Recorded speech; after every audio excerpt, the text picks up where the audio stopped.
Joe Biggs here with Infowars.com. Now, today is the 240th birthday of the U.S. Marine Corps. Happy birthday to you. Happy birthday to you. Happy birthday, dear Devil dogs.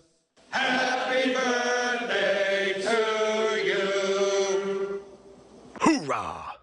Devil dogs, roger that. Thank you guys for your continued service, the time that you've sacrificed. Thank you to your families who've had to sit around patiently wondering whether or not you would come back or not.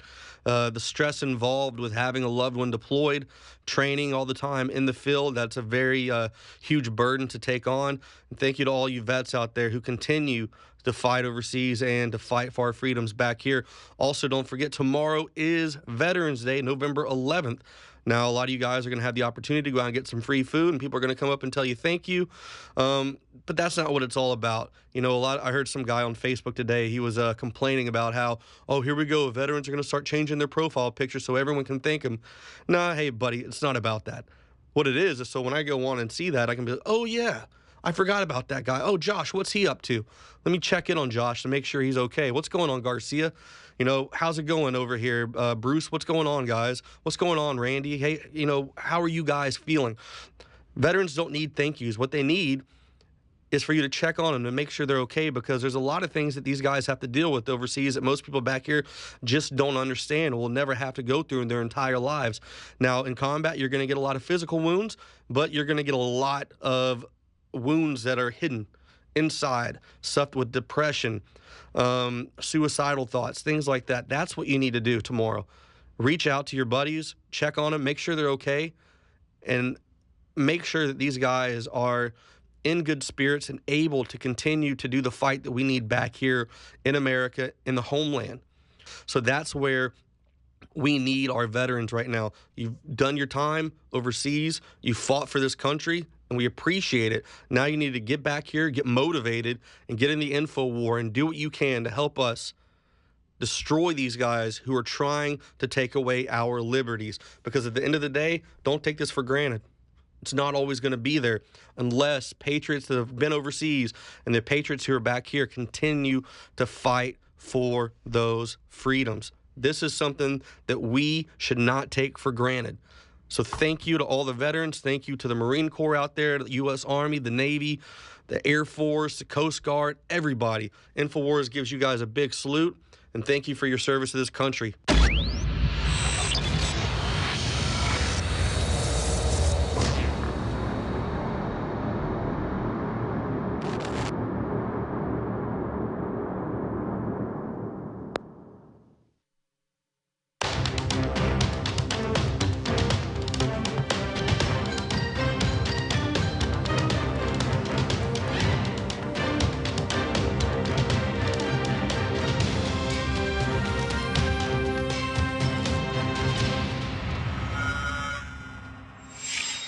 Welcome to the InfoWars Nightly News live coverage of the 4th GOP debate. I'm David Knight, joined by Leanne McAdoo and Joe Biggs.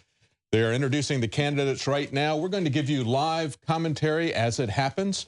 We will sometimes play the audio, but for the most part, we're going to be looking at subtitles. That's what we do here. We pattern this, I guess, after Mystery Science Theater 3000. I guess we could call this Political Science Theater 3000 or 2015. They've got a pared down field. They have just introduced the candidates, and they're talking about what the rules are going to be. And of course, we've got a couple of big pair ups. We've got Jeb versus Rubio. We've got Trump versus Carson. So we're going to see what's going to happen in this professional wrestling match. Yeah, hopefully it won't be everyone versus the moderators. And well, this time I was reading some articles. They interviewed, was it CAVUTO?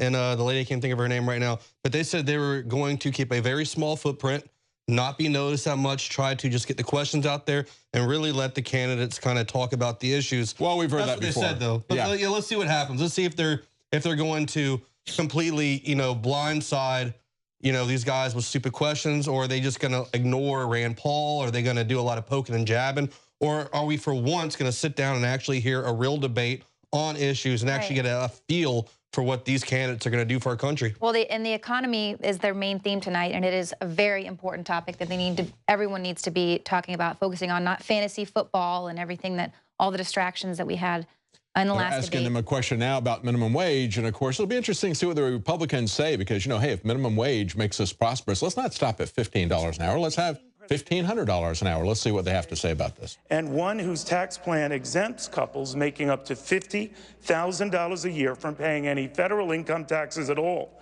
Are you sympathetic to the protesters' cause, since a $15 wage works out to about $31,000 a year? I can't be, Neil, and the reason I can't be is that we are a country that is being beaten on every front, economically, militarily. There is nothing that we do now to win. We don't win anymore. Our taxes are too high. I've come up with a tax plan that many, many people like very much. It's going to be a tremendous plan. I think it'll make our country and our economy very dynamic. But taxes too high, wages too high. We're not going to be able to compete against the world. I hate to say it, but we have to leave it the way it is. People have to go out. They have to work really hard. So they can't ever argue what's going on with minimum wage and the fact that it's phony prosperity, just like printing dollar bills from the Federal Reserve is a phony prosperity. Right. Can't address the issue. And not to mention with the minimum wage to $15. Guess what?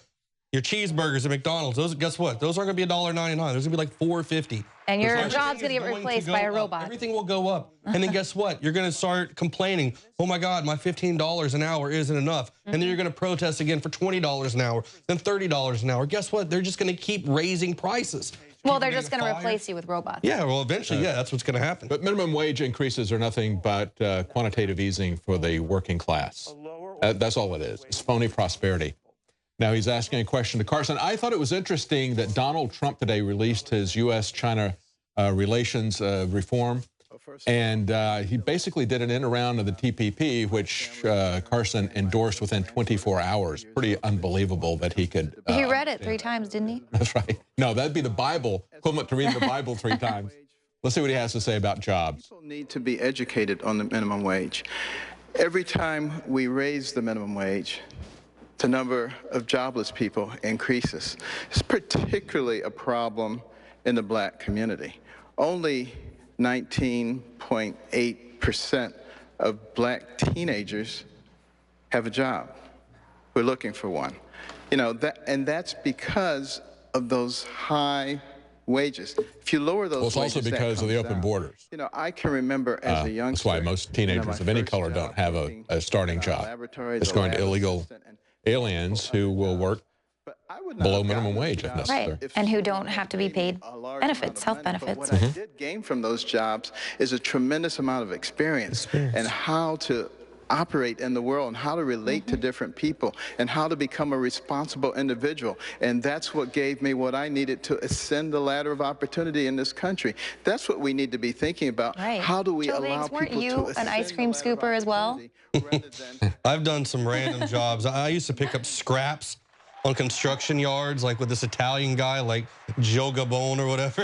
I agree with what he nails on construction. Yeah. I had the worst agree jobs. with what he had to say. I mean, there's a lot of value in an entry-level position. It's not about the money. It's about the work experience. Well, it's your attitude. It's how you look at it, all right? And look at I've got a crappy wage, but that is supposed to motivate you to learn from this, make an experience out of it, get some experience behind you, set up a resume, and then use that anger you have from, being, mad at the fact that you're not making enough money, and then you go out there and you hit those, those jobs hard. And learn, and you also learn how to ask for a raise. You learn how to, speak with your employer about, what you're bringing to the job. So it has a lot of value. Tonight, what you would take back. Well, let me begin by answering both the first question and this one, because they're related.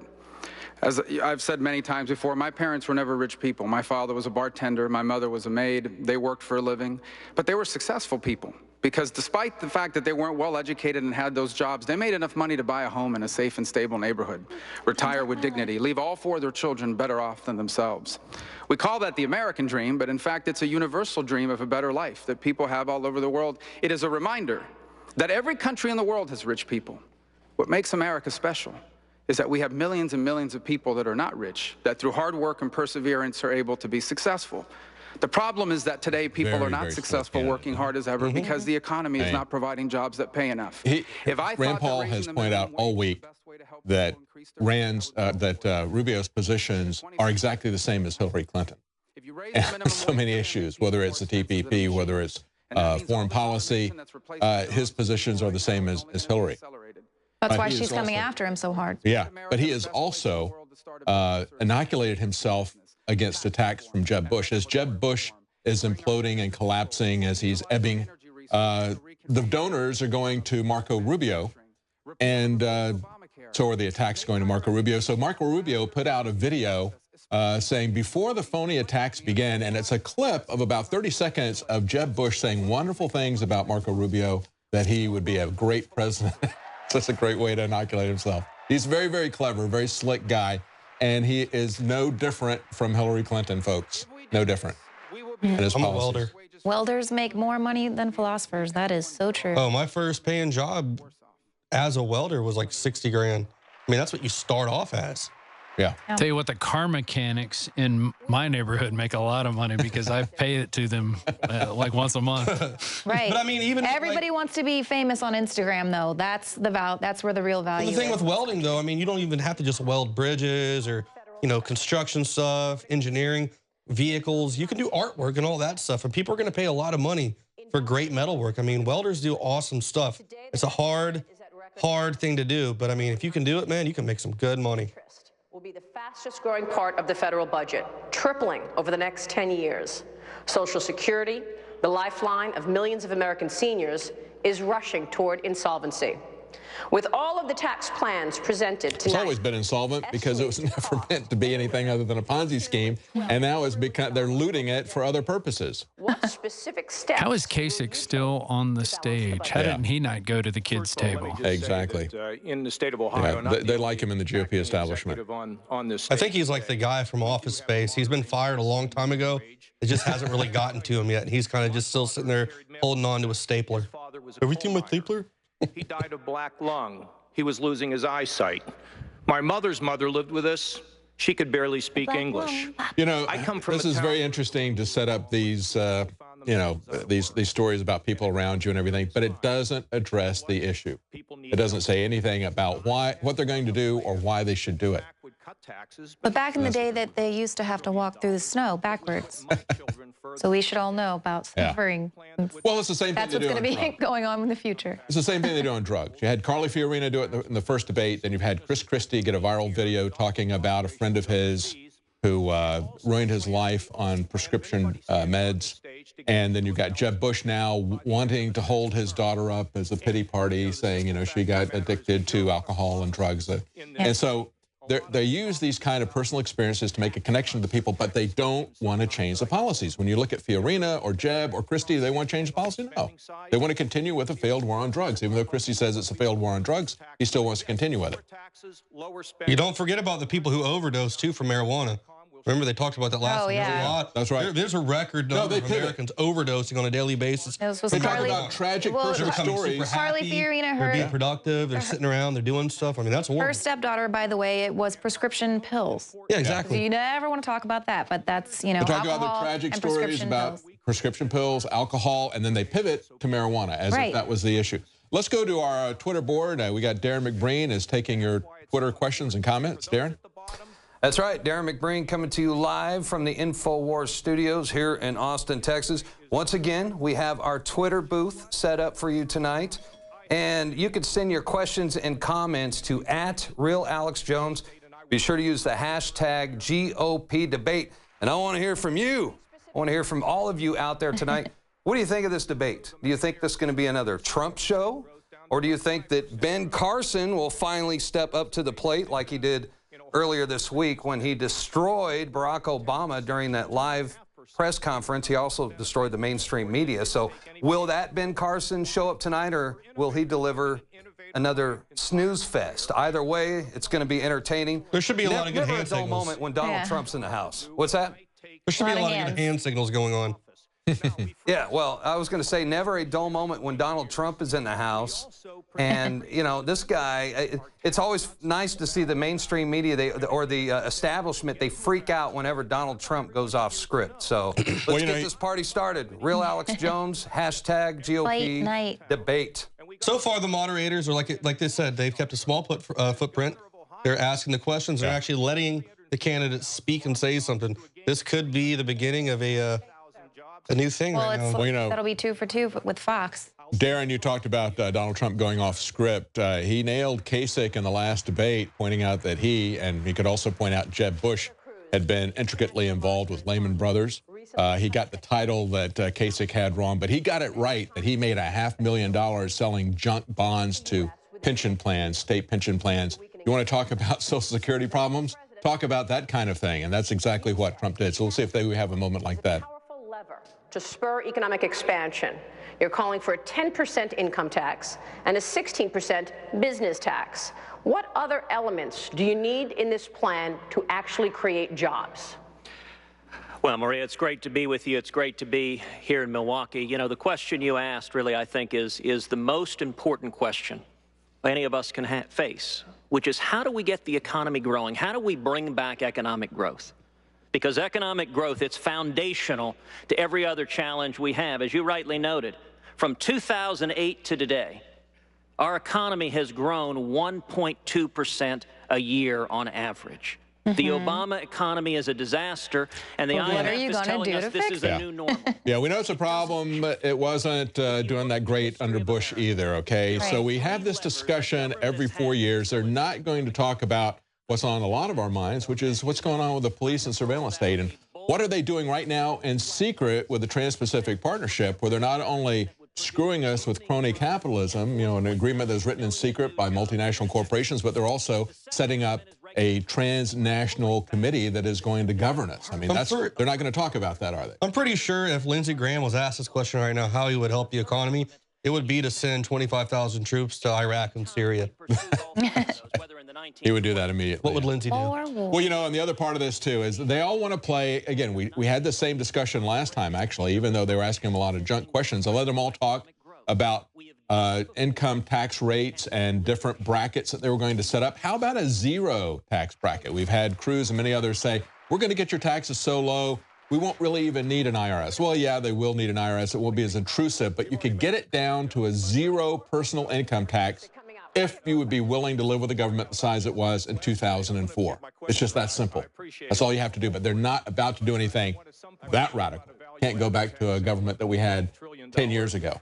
Tax cuts that will There go a little argument between Kasich and Bush. deeper in the hole than they have been at this point. So I'd like to talk about it at some point because that's what leadership is. We will certainly get to that. Governor Bush. If you add a value-added tax in addition to an income tax, then it's going to just increase. Every time you add a new tax, it always starts out very small. It's 99999. Yeah, exactly. The Herman Cain nightmare, yeah. Oh, boy, that was... will drive the economy back to 4% growth, which we haven't seen since the year 2000. What specific regulations would you change, and how will that lead to jobs and growth? We haven't seen that kind of growth since before your brother became president. Right. 2% puts huge demands on government. The reason why we have structural deficits is that more and more people are relying on government, and the growth that we don't have makes the deficit the plan. grow. A 4% growth strategy starts with tax reform. And the proposal that I've laid out is the one the Wall Street Journal editorial board has said is the most pro-growth of all the proposals out there. We eliminate a lot of deductions and cut the rates down, a corporate rate of 20%, which puts us 5% below that of China, and allows us full expensing of investing.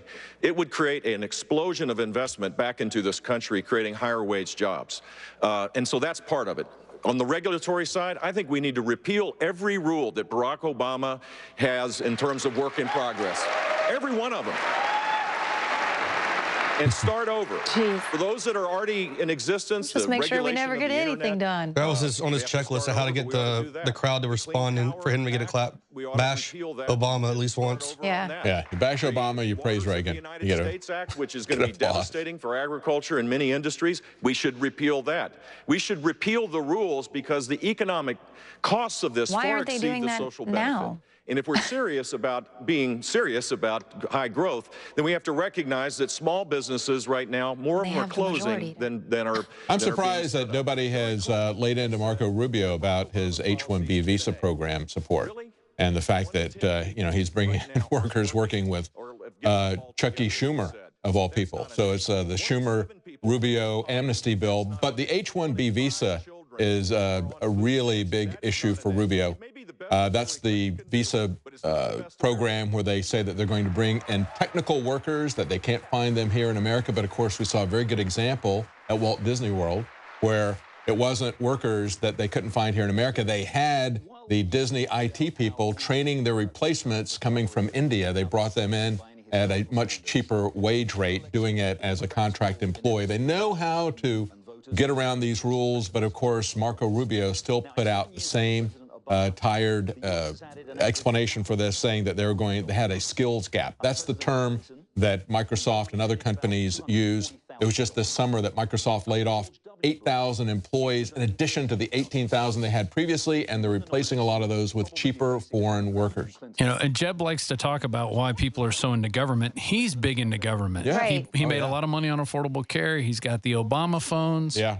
Oh, yeah. He's just ready to go. The Common Core. Oh, yeah, he can't get enough government program money. Right. I guess she was 40 years old. Here we go, another personal recollection, you know. I met the other day. You know, Carly, I go Yeah, to this is bed very every effective. night. They tell them to do this, but it is really annoying that we hear so much about their personal acquaintances. We don't hear anything about what they would actually do. And the reason Even though we know they're not going to do it. At least lie to us and give us something. And, you know, it's interesting because Donald Trump came out today with a program about U.S.-China trade relations. And I think he hit the nail on the head. You pointed it out first, Joe, about the U.S.-China position paper that Donald Trump put out.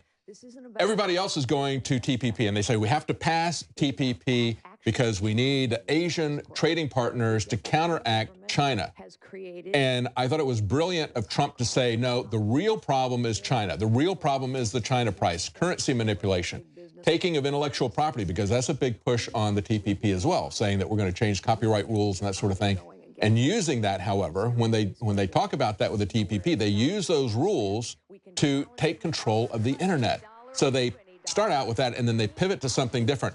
I thought it was brilliant of Trump to start out and go to the real core issue, which is U.S.-China trade relations, and say he's going to do something about that.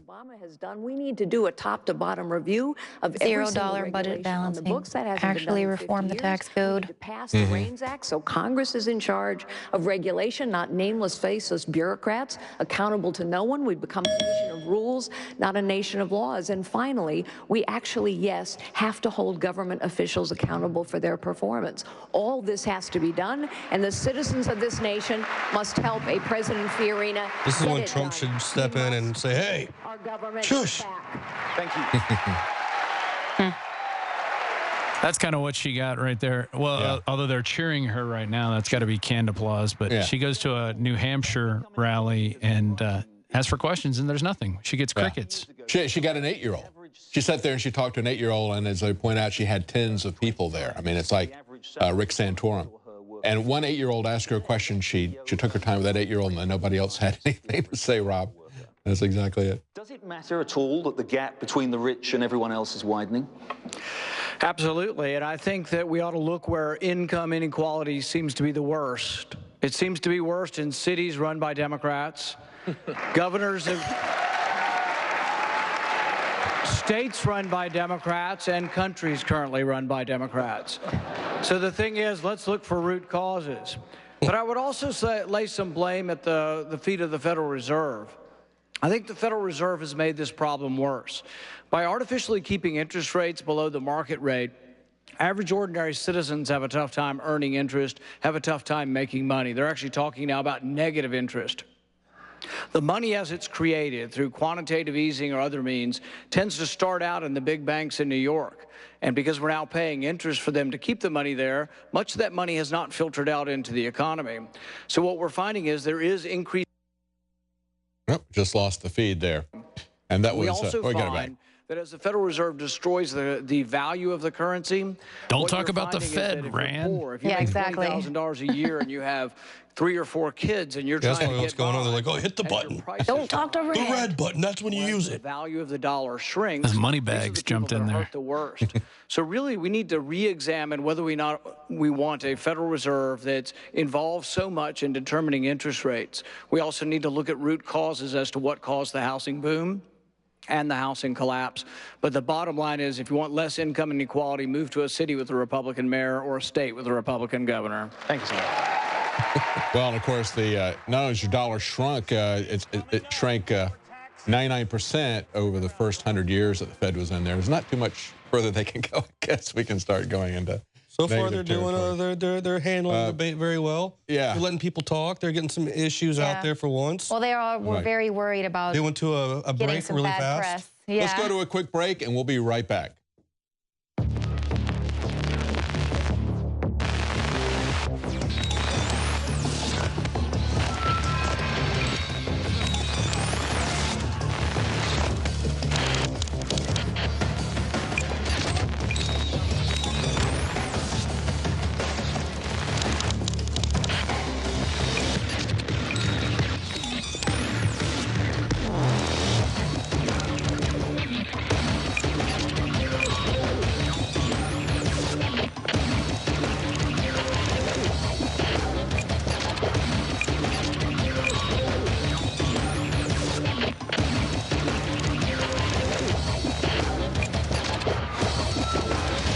Clean, pure drinking water. You can't survive without it. But where do you get it? Alexa Pure Pro is a brand new, groundbreaking, gravity-fed water filtration system that is like no other. The Alexa Pure Pro transforms water from virtually any fresh source into clean, healthy drinking water, pairing the unprecedented superfiltration power of an all-new gravity block core with a hybrid chromatic shell. It removes up to 99.999% of impurities, including bacteria, viruses, fluoride, disinfectants, volatile organic contaminants, and hormones.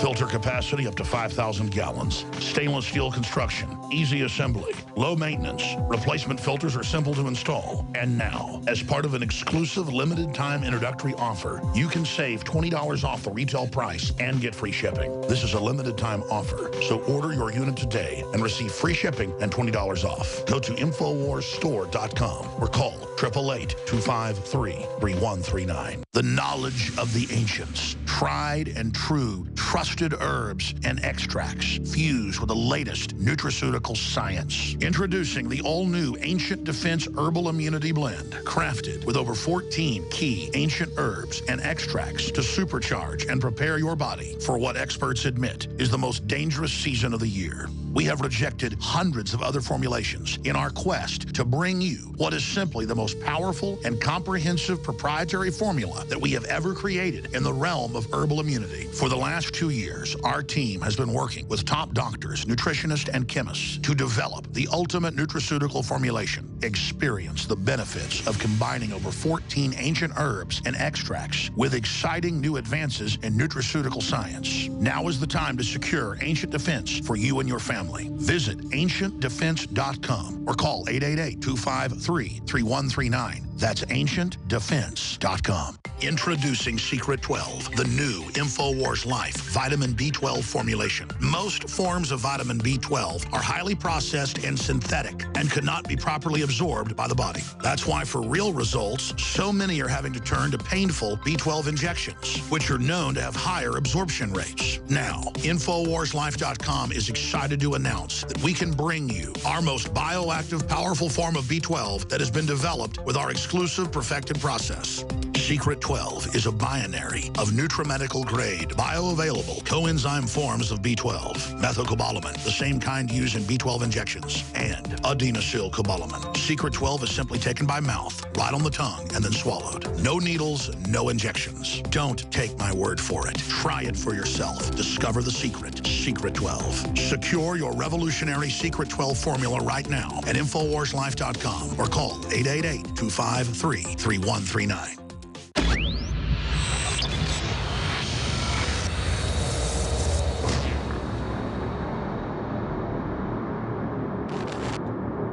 Welcome back, and we just have had a question to Ben Carson about Resume Gate that just came out this last week. Let's get his comments. With being vetted. What I do have a problem with is being lied about, and then putting that out there as truth. We need to play that little 17-second clip, but we'll get that in a moment. I don't even mind that so much if they do it with everybody, like people on the other side. But, you know, when I look at somebody like Hillary Clinton, who sits there and tells her daughter and a government official that no, this was a terrorist attack, and then tells everybody else that it was a video. Where I came from, they call that a lie. And that's just plain politics. Yeah. Is that Bernie Sandinista? It always reminds me of like a really excited Well, kid also who's just too, scared to talk. they said Obama has a brand of truth. Like Obama's brand has always been a brand of truth. When his biography had countless lies in it. That after We're the going to fact, get out of Guantanamo. We're going to end the wars in Iraq and Afghanistan. Guantanamo's still open. We're still going to send troops to Iraq and Afghanistan. he said the march on Selma was what caused his parents to have little Barack Obama. And that was 4 years Did he after. just say that they used the term scholarship? That was what he wrote in his autobiography, if I'm not mistaken. And that's part of the deal. The fact that you've got somebody here who is so grasping to get your attention that he would boast about something he did in high school and put out a narrative that the head of the military, Westmoreland's probably the ranking officer of the entire military at the time, would come to him as a high school ROTC student and beg him to come to West Point. I mean, that was pathetic. And I want to play that clip. Let's let Trump respond to this, and we're going to fit in this Carson clip in a moment. Coming down. He of the executive order, because nobody wants to listen to him, including the Democrats. So he just goes around signing executive orders. That was a great day. And frankly, we have to stop illegal immigration. It's hurting us economically. It's hurting us from every standpoint. It's causing tremendous difficulty with respect to drugs and what that does to many of our inner cities in particular. And it really was such an unbelievable moment because the courts have not been ruling in our favor. And it was a 2-to-1 decision, and it was a terrific thing that happened. And I will tell you, saw them bringing their laundry over, right? Over the border? Yes. Is that what was going on? Well, yeah. Because it's much cheaper to do your laundry on this side of the border. Let's play that. They were bringing over bags of hugs, Rob. Hey, let's play that. Hugs, not drugs. Trump over there. Before we get too far away from the Carson thing, let's play that 17-second clip where he went on to Sean Hannity's show. And Sean Hannity asked him, summarize the thing. That you were 17 years old and you were introduced in 1969 to General William Westmoreland, who had just ended his command with the U.S. forces in Vietnam, and that you dined together. Is that true? It may well have been, but... Okay, let's stop it right there. Okay, he says, here's what you wrote in your book. Is that true? And Ben Carson says, it may well have been true. It could have happened. I mean, really, seriously? If you're a resume candidate, don't you think you need to get the facts straight? That is the most pathetic excuse I've heard in my life. He said, oh, it was 40 years ago, I don't remember. Well, he remembered well enough to write it in his book, to use it multiple times specifically. And of course, there was another incident that was even more amazing that hasn't gotten any press coverage because he pushed back against this. Look, let's understand that when you run for president, you're going to get people vetting you very carefully. He needs to understand that. And he also needs to understand that the liberal press is not going to pay any attention to questions that are raised about Obama, just like the conservative press did when Obama was running. They vetted him very closely, and they raised a lot of questions. We raised even more questions than the mainstream media did when Alex Jones was covering it. And of course, the Democrat press, as well as the Democrat public, didn't want to hear it because they had invested in Obama as a person. And the same thing is happening right now with Ben Carson. People don't want to hear that he's padding his resume when he says, well, that could have happened. It could have been true. I don't know.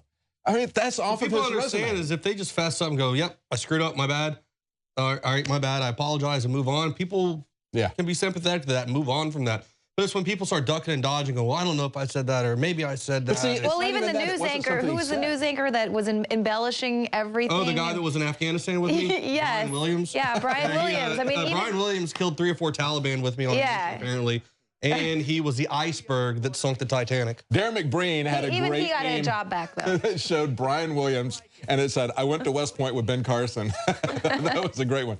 But here's the deal, okay? The conservative press gave Carson a pass on all this, just like the liberal press gave Obama a pass on it.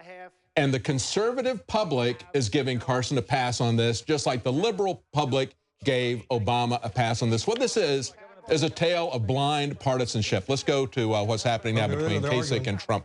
We got a back and forth. Governor, a couple things here. First of all, we have grown. You should let Jeb speak. We have grown. No, it's unfair. In the state of Ohio, Governor. Kasich, you have no chance anyways. Just in the state of Ohio, we have grown 347,000 Yeah, here we are jobs. again. Every governor, you take it. These are Republican governors. They don't give any credit to the free market. They don't give any credit to the entrepreneur. When I hear Governor Kasich and the rest of these guys saying how many jobs they created, you know what they're saying? They're saying the same thing Barack Obama said when he said, you didn't build that, I built it. Yeah. That's what Kasich is saying right now. He is channeling Barack Obama saying, I created those jobs, not the people who put their lives and their money on the line to build a business. I created those jobs as governor. That's the most pathetic thing I can imagine, is to hear this. And now they're going to talk about who created the most jobs as governor. Built an unbelievable company worth billions and billions of dollars. I don't have to hear from this man. Yeah, he actually did create a company, whether you like the way he created it or not. He actually did create a company, unlike... You yourself said let Governor Bush speak. Governor Bush. Thank you, Donald, for allowing me to speak at the debate. That's really nice of you. Really appreciate that. What a generous Go ahead, man Fredo. you are. At least Jeb understands hierarchy. Yeah. Exactly. To send them back 500,000 a month is just not possible. And it's not embracing American values. And it would tear communities apart. And it would send a signal that we're not the kind of country This is an open border globalist, okay? This is why he is sinking rapidly in the polls. Donald Trump knows what people want. There's a question of whether or not he will give it to us, of course. But he knows what people want. He knows that people are aware that the globalists are tearing down our country as well as Western Europe. They have to destroy Western civilization because they have a new world order that they want to build on top of it. And the two things that they're going to use to build this new world order are these new agreements, the Trans-Pacific, Transatlantic partnerships, and this climate change conference that's coming up. Both of these, if they get the Paris Accord to go through, they will have a global governance committee that they can use to tax us globally, to regulate us globally, to police us globally, and courts, bureaucracies. Both of those things will come from either the passage of the TPP or the TTIP or the climate change treaty, but they have to tear down society. That's what they're doing with the open borders, and that's why the Bushes support it. The Bushes have always supported a new world order. A new world order. Yeah. That is plan. Isn't producing higher paying jobs. Many are concerned that the new wealth seems to be Darren, you got something on the Twitter feed? That clip, or that piece. All right. Darren, you got anything on Twitter?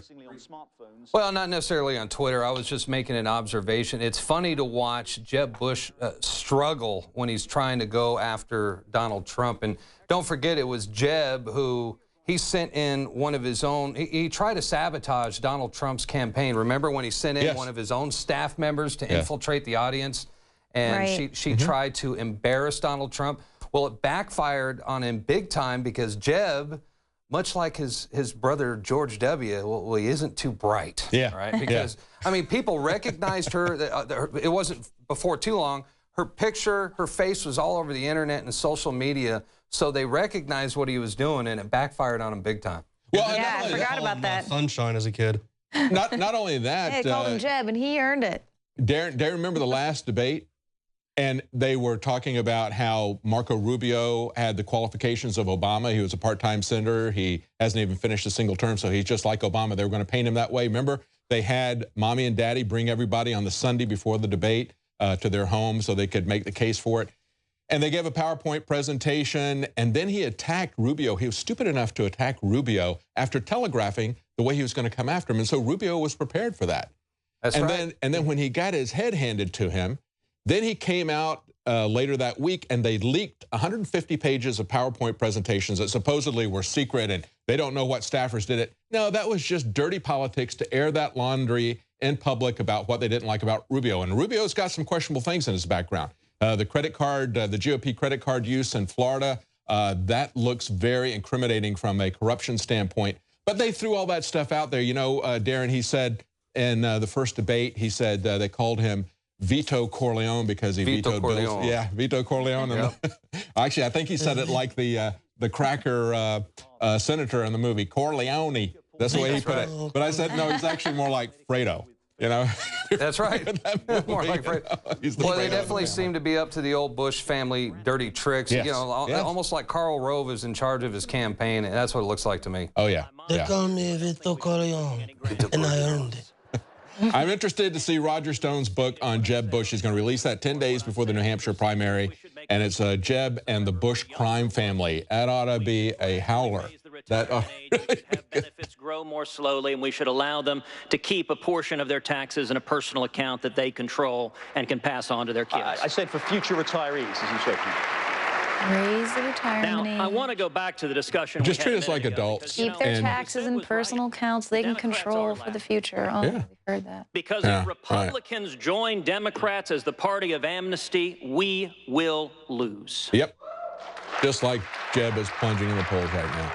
And, you know, I understand that when the mainstream media covers immigration, it doesn't often see it as an economic issue.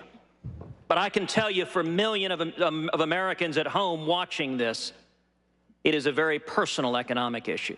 All the job growth since 2008 crash has gone to foreign workers, legal and illegal. Bankers were crossing the Rio Grande. Or if a bunch of people with journalism degrees were coming over and driving down the wages in the press. Well, actually, with Rubio's H-1B visa program, you do have technical engineers. You have people who are coming into this country and taking the jobs of middle-class, white-collar jobs. Yeah. Or if they were all taking the jobs of the politicians, maybe that would do something. Well, actually, they are. We've got people like Ted Cruz who are running that don't qualify as natural-born citizens, in my opinion. It's offensive. Rubio, Cruz, Jindal. I am the son. Who are the twins that are rising up from La Raza? Legally from Cuba to seek the American dream. Oh, yeah. And Down we in San can Antonio. embrace legal immigrations while believing in the rule of law. And I would note, try going illegally to another country. Try going to China or Japan. Try going to Mexico. Yeah, to get Andrew Timor's feet up. Every He'd be just like the Marine, getting stuck over there. Secures its borders, and it is not compassionate to say we're not going to enforce the laws and we're going to drive down the wages for millions of hardworking men and women. That is abandoning the working man. Thank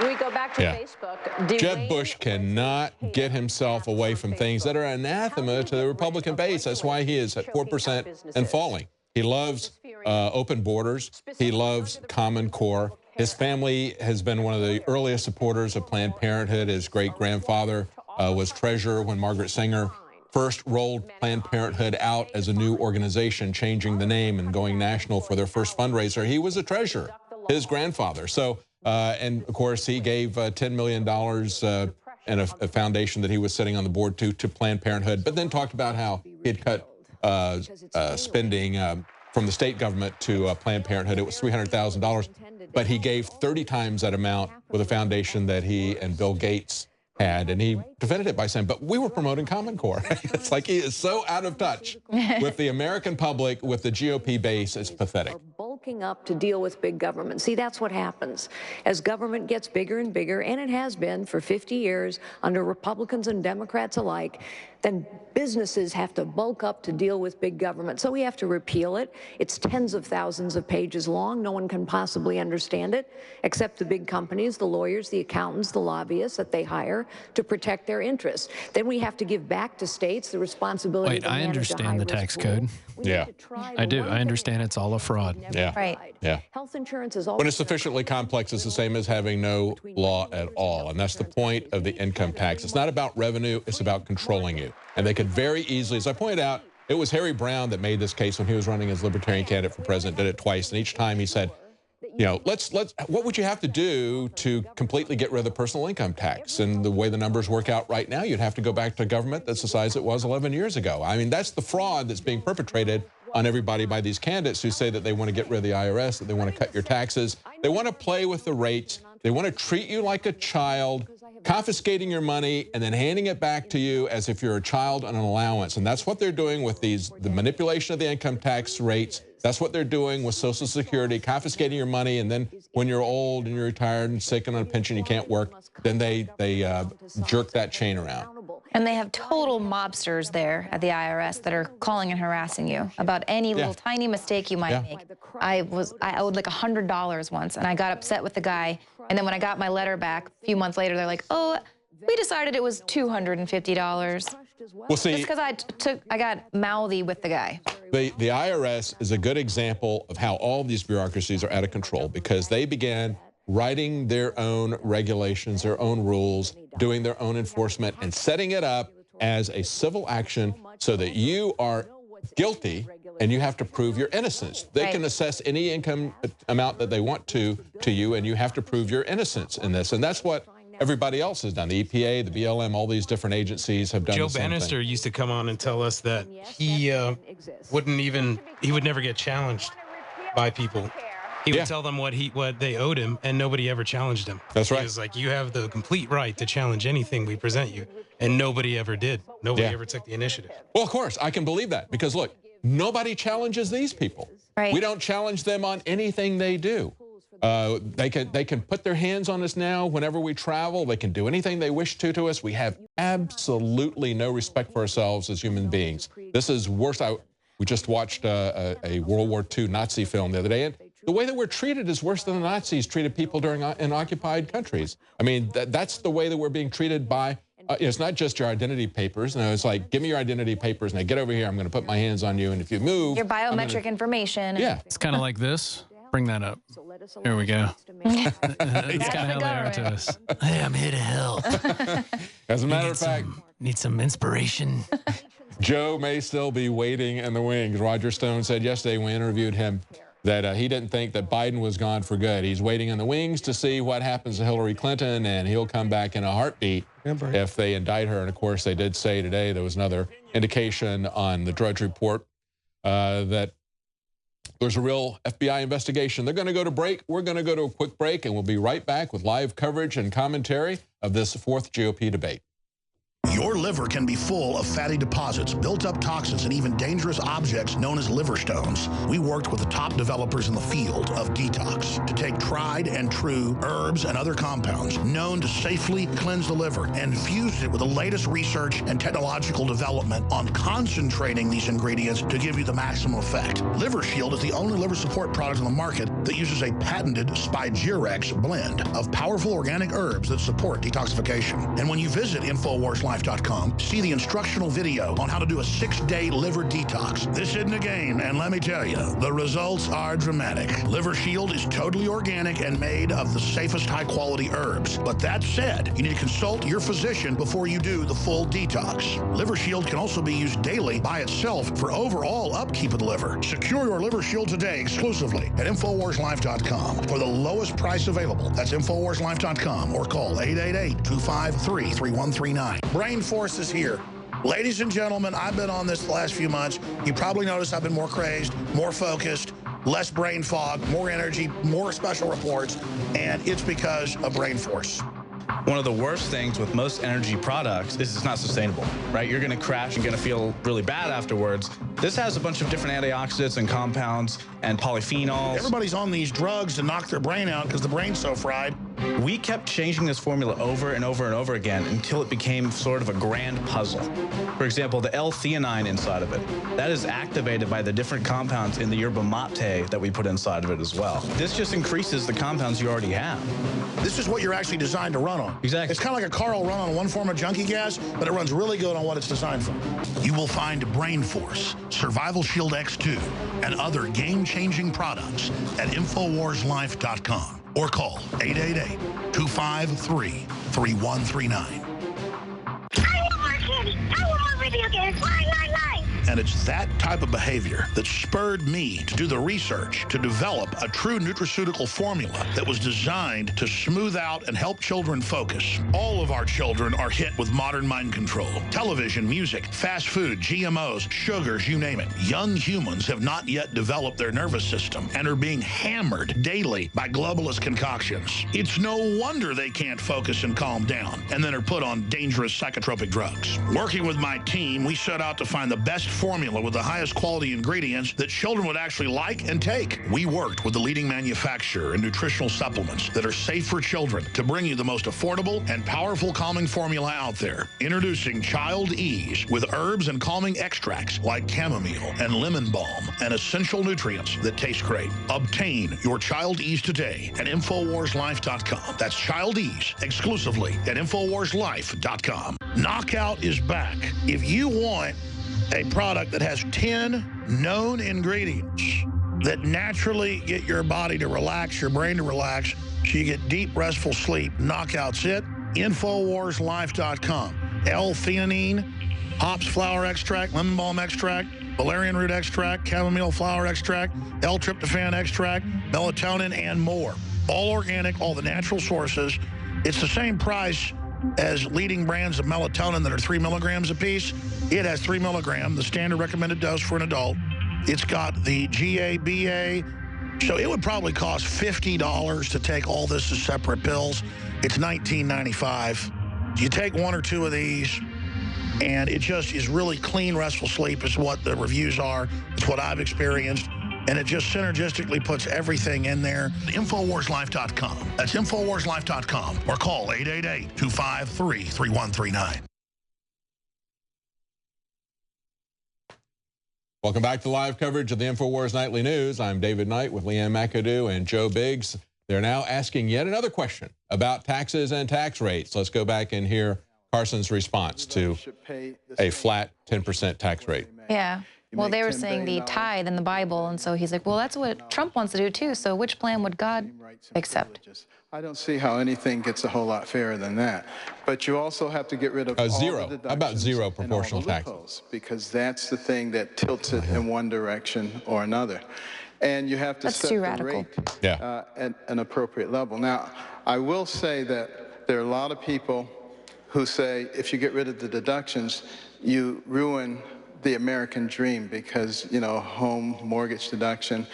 But the fact of the matter is, people had homes before 1913 when we introduced the federal income tax. Yeah, you know why they had homes, Ben? Because they could afford to buy homes instead of having to go into debt to the banks to get this, because the banks and the government had impoverished us with the Federal Reserve System and the income tax. I wonder why you think, Ben, they passed those in the same year.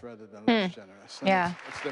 Unbelievable. Rand Paul just really, he's like, if I can say anything on stage, just repeal the Federal Reserve. I do care about the poor people, and in the system that we're putting together, there will be a rebate for people at the poverty level. But did that sound genuine? Also want to emphasize well, let me talk about this a minute. When he talks about rates and he says a 10% flat rate, do you realize in the 1950s that the median family paid a 2% income tax rate? 2%? And now it's about 28%. Okay? And you know what? That is more than the average working mother makes. So we've put the mothers to work to help to pay the income tax bill. Let's just go back to where we were in the 1950s. That was a pretty good time. Let's cut the income tax down to just 2%. If you can't get yourself all the way down to zero, let's go down to 2%. But nobody is talking about anything that radical, that we could have the standard of living that we had in the 1950s. No, no, no. We have to make sure that government is taken care of first, that the Federal Reserve is taken care of first, and then we can live on what's left over. Right. Even though it's bloated and isn't ineffective. Thanks for including me in the tax debate. I think what's important about the tax debate is that we have to ask the question, where is money best spent? In the private sector and the government sector. I want a government really, really small. So small you can barely see it. So I want lower taxes and much more money in the private sector. Yeah, but tell us where you're going to cut the government. Last time we didn't hear that. My tax plan, however, is the only tax plan among any of the candidates on the stage that is part of a balanced budget plan. I put forward 3 plans that actually balance the budget over a 5-year period. Each of these plans have details on exactly where we'd cut. The question came up earlier, where would you cut?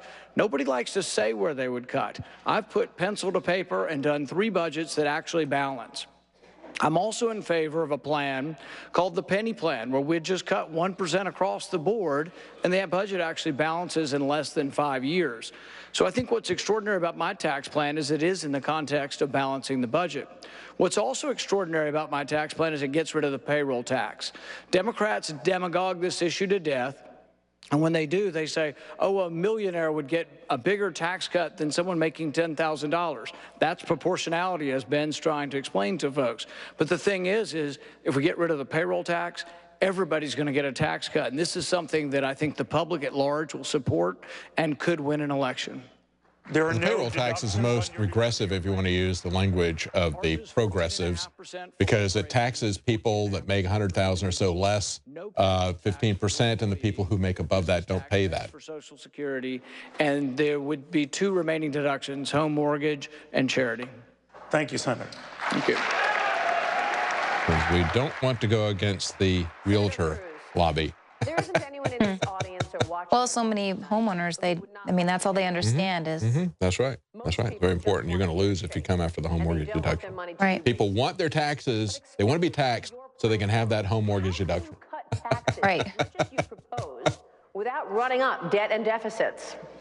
Well, sure, and you put your finger on what the problem is. But that was a good answer current from system Rand. isn't fair. He talked about the whole thing being in the context of a balanced budget. He did offer a budget, said, here's how we could cut this, 1% across the board, or these other ways, offered multiple ways to do it, and still have a balanced budget, so we don't increase the deficit. About empowering the Washington cartel. The total debt. My simple flat tax says that for a family of 4, for the first $36,000 you earn, you pay no taxes whatsoever. No income taxes, no payroll taxes, no nothing.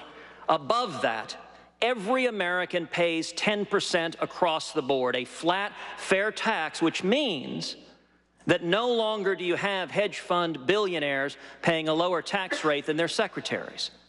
On the business side, I've got a business flat tax of 16%. Again, that applies across the board. Right now, with our corporate income tax, giant corporations with armies of accountants regularly are paying little to no taxes while small businesses are getting hammered. This is fair and across the board. Now, you ask, how do the numbers add up?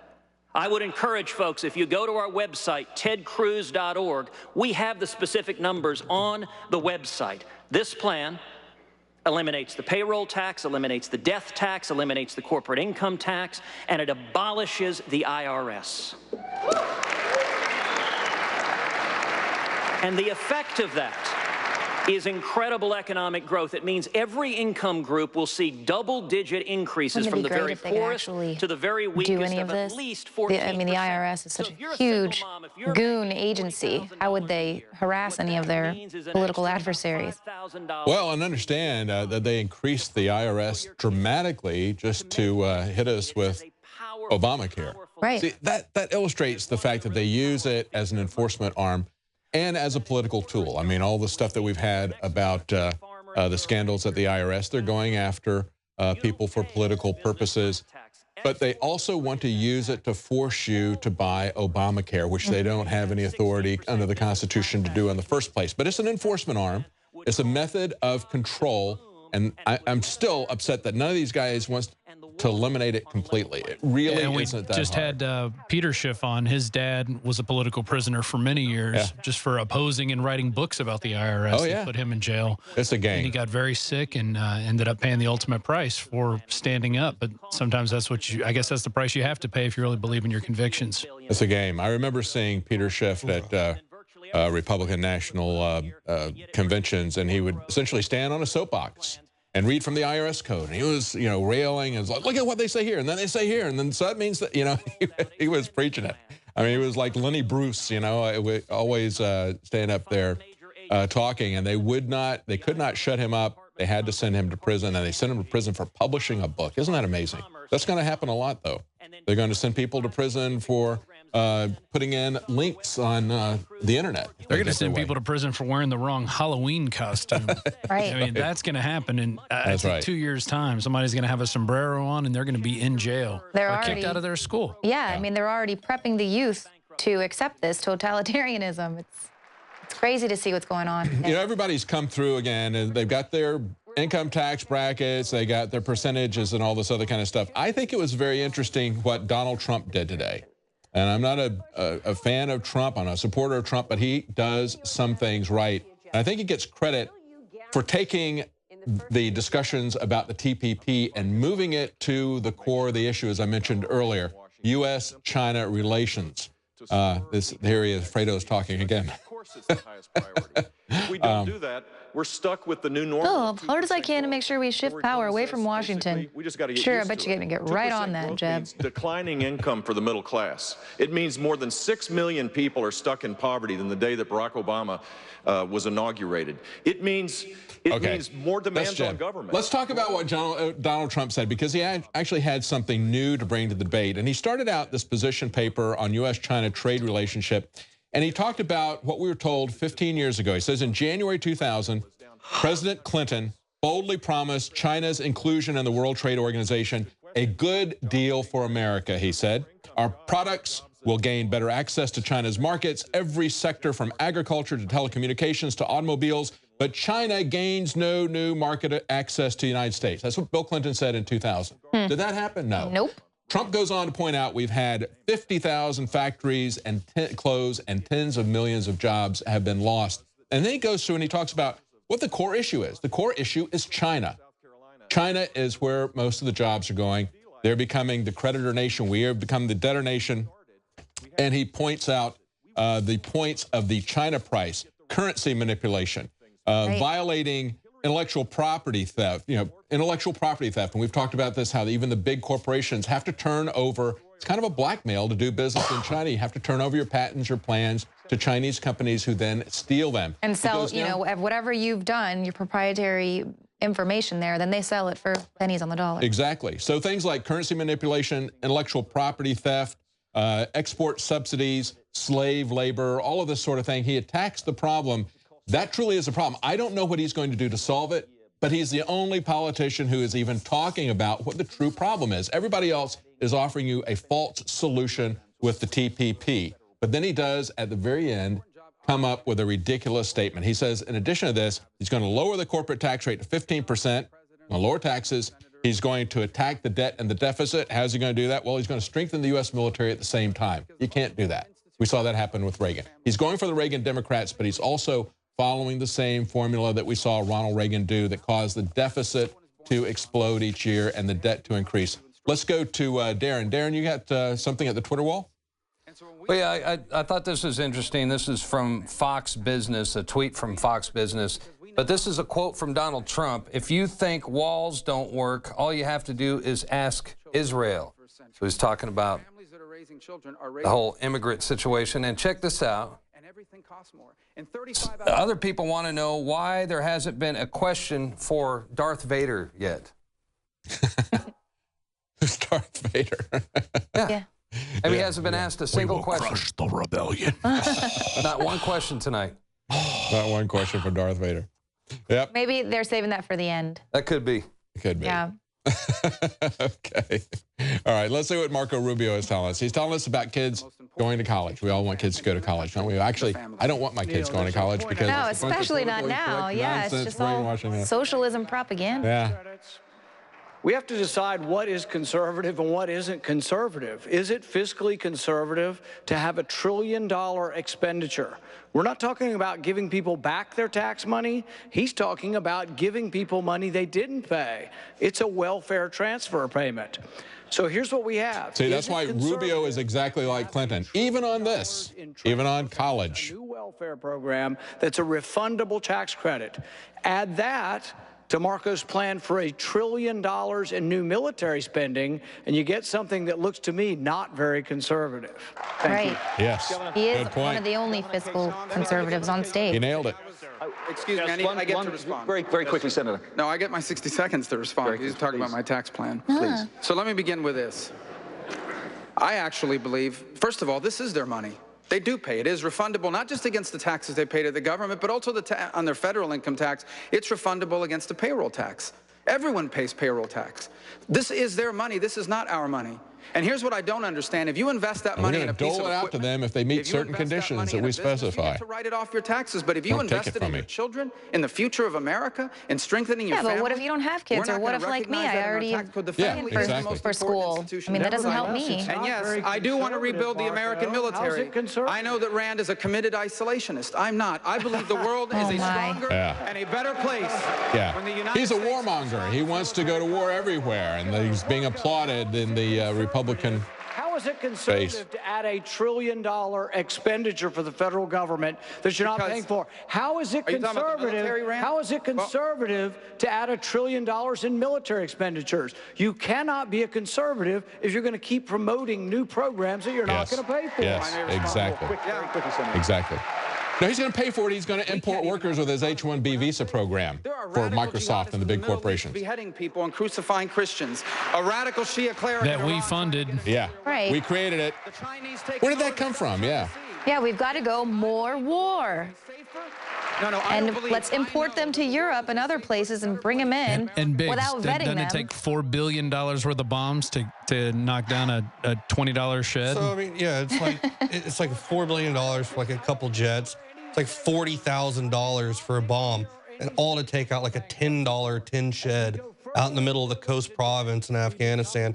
9 times out of 10, your intelligence is bad.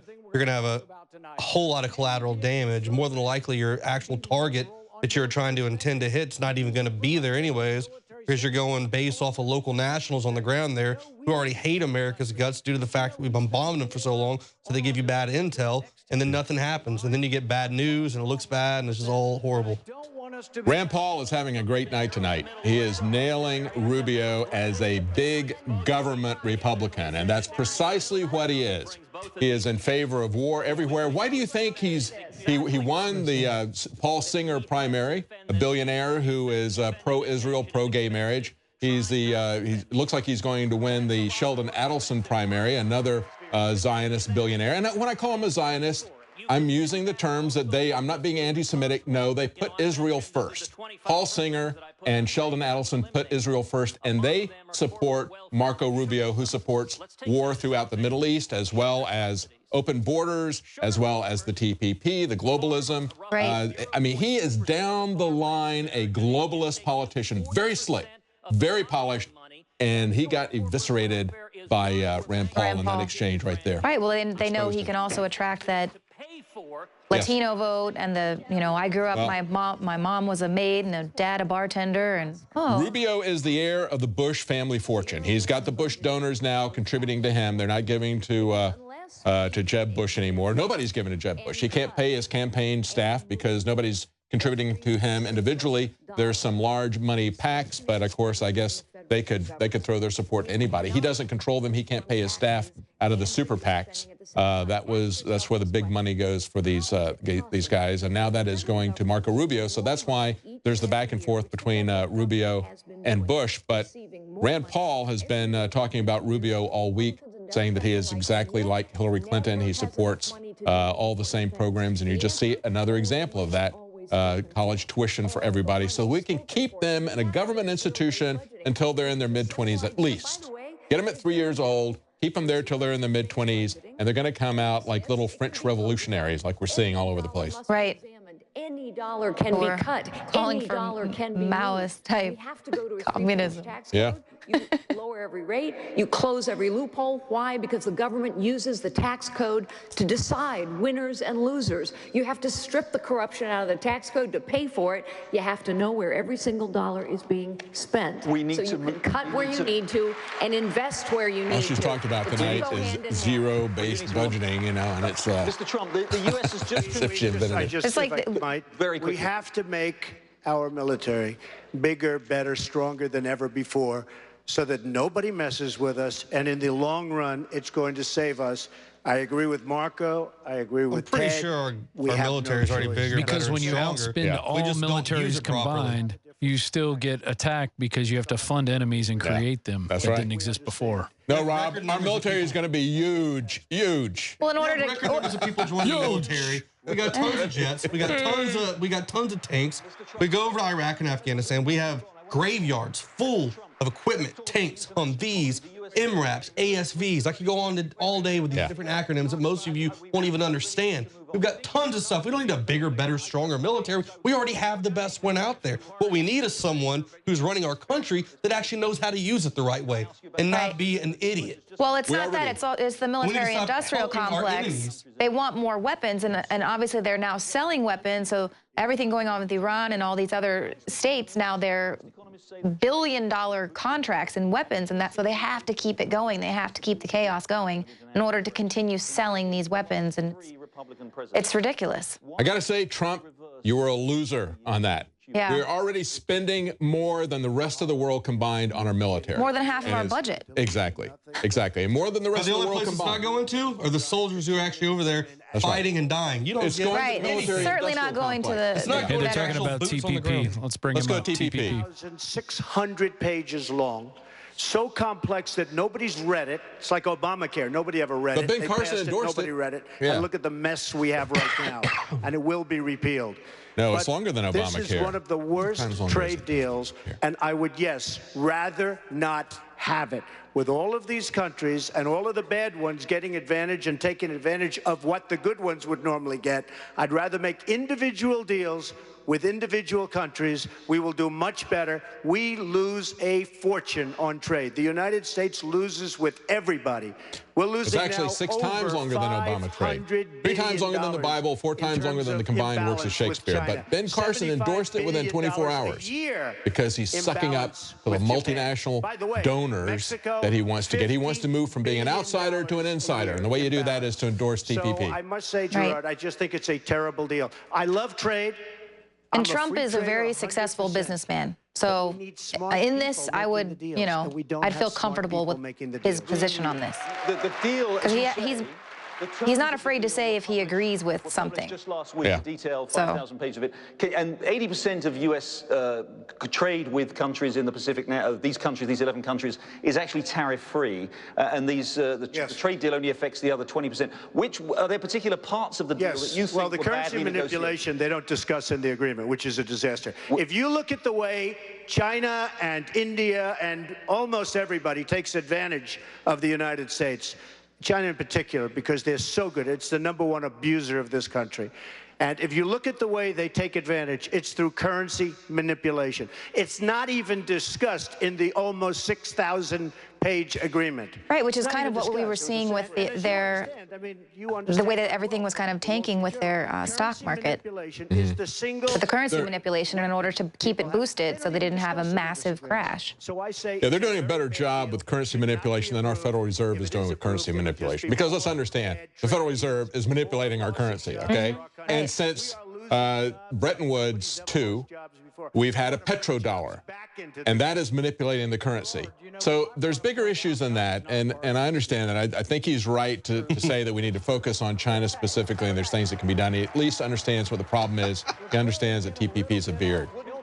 Isn't that part of the problem, if I may say, Senator, that if this deal is not ratified by the U.S., by the Senate, then it would actually give China an opportunity to grow its economic leadership, which it's been seeking to do. And if the U.S. is unable to take part in this trade deal with these countries in Asia, China will take the lead. There is an argument that China doesn't like we're going to skip that break. In us doing the deal, we'll be trading with gotta love life. Skip the network break. Skip the network break. But I think we've sort of missed the point a little bit here.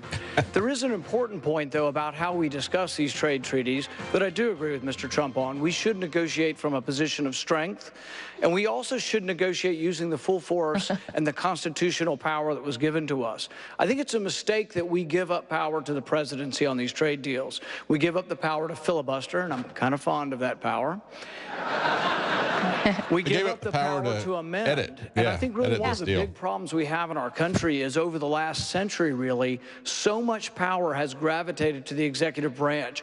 Really, Congress is kind of a bystander. We don't write the rules. We don't make the laws. Well, the question that guy from Fox Business just said, that is a total lie. The one senator, and only one senator, unfortunately not Rand Paul has really studied this agreement to know what it is. Senator Sessions has, and he pointed out that any nation can be added by this multinational committee that is above the countries. Once this deal is done, they can amend the deal endlessly, and they can add whoever they wish in a moment, and that would be China. Yeah, Let's they're go to getting a the quick back door. break. They just went to a break that looked like they were going to skip it. We're going to be right back. Stay with us. I'm David Knight, Leanne McAdoo, Joe Biggs, where this is our live coverage of the 4th GOP debate. We'll be right back. Clean, pure drinking water. You can't survive without it. But where do you get it? Alexa Pure Pro is a brand new, groundbreaking, gravity-fed water filtration system that is like no other. The Alexa Pure Pro transforms water from virtually any fresh source into clean, healthy drinking water, pairing the unprecedented superfiltration power of an all-new gravity block core with a hybrid chromatic shell. It removes up to 99.999% of impurities, including bacteria, viruses, fluoride, disinfectants, volatile organic contaminants, and hormones. Filter capacity up to 5,000 gallons. Stainless steel construction, easy assembly, low maintenance. Replacement filters are simple to install. And now, as part of an exclusive limited time introductory offer, you can save $20 off the retail price and get free shipping. This is a limited time offer, so order your unit today and receive free shipping and $20 off. Go to InfoWarsStore.com or call 888-253-3139. Your liver can be full of fatty deposits, built-up toxins, and even dangerous objects known as liver stones. We worked with the top developers in the field of detox to take tried and true herbs and other compounds known to safely cleanse the liver and fused it with the latest research and technological development on concentrating these ingredients to give you the maximum effect. Liver Shield is the only liver support product on the market that uses a patented Spigirex blend of powerful organic herbs that support detoxification. And when you visit InfoWarsLife.com, see the instructional video on how to do a 6-day liver detox. This isn't a game, and let me tell you, the results are dramatic. Liver Shield is totally organic and made of the safest high-quality herbs. But that said, you need to consult your physician before you do the full detox. Liver Shield can also be used daily by itself for overall upkeep of the liver. Secure your Liver Shield today exclusively at InfoWarsLife.com for the lowest price available. That's InfoWarsLife.com or call 888-253-3139. Brain Force is here. Ladies and gentlemen, I've been on this the last few months. You probably noticed I've been more crazed, more focused, less brain fog, more energy, more special reports, and it's because of Brain Force. One of the worst things with most energy products is it's not sustainable, right? You're going to crash and going to feel really bad afterwards. This has a bunch of different antioxidants and compounds and polyphenols. Everybody's on these drugs to knock their brain out because the brain's so fried. We kept changing this formula over and over and over again until it became sort of a grand puzzle. For example, the L-theanine inside of it, that is activated by the different compounds in the yerba mate that we put inside of it as well. This just increases the compounds you already have. This is what you're actually designed to run on. Exactly. It's kind of like a car will run on one form of junkie gas, but it runs really good on what it's designed for. You will find Brain Force, Survival Shield X2, and other game-changing products at InfoWarsLife.com or call 888-253-3139. I want more candy. I want more video games. Line.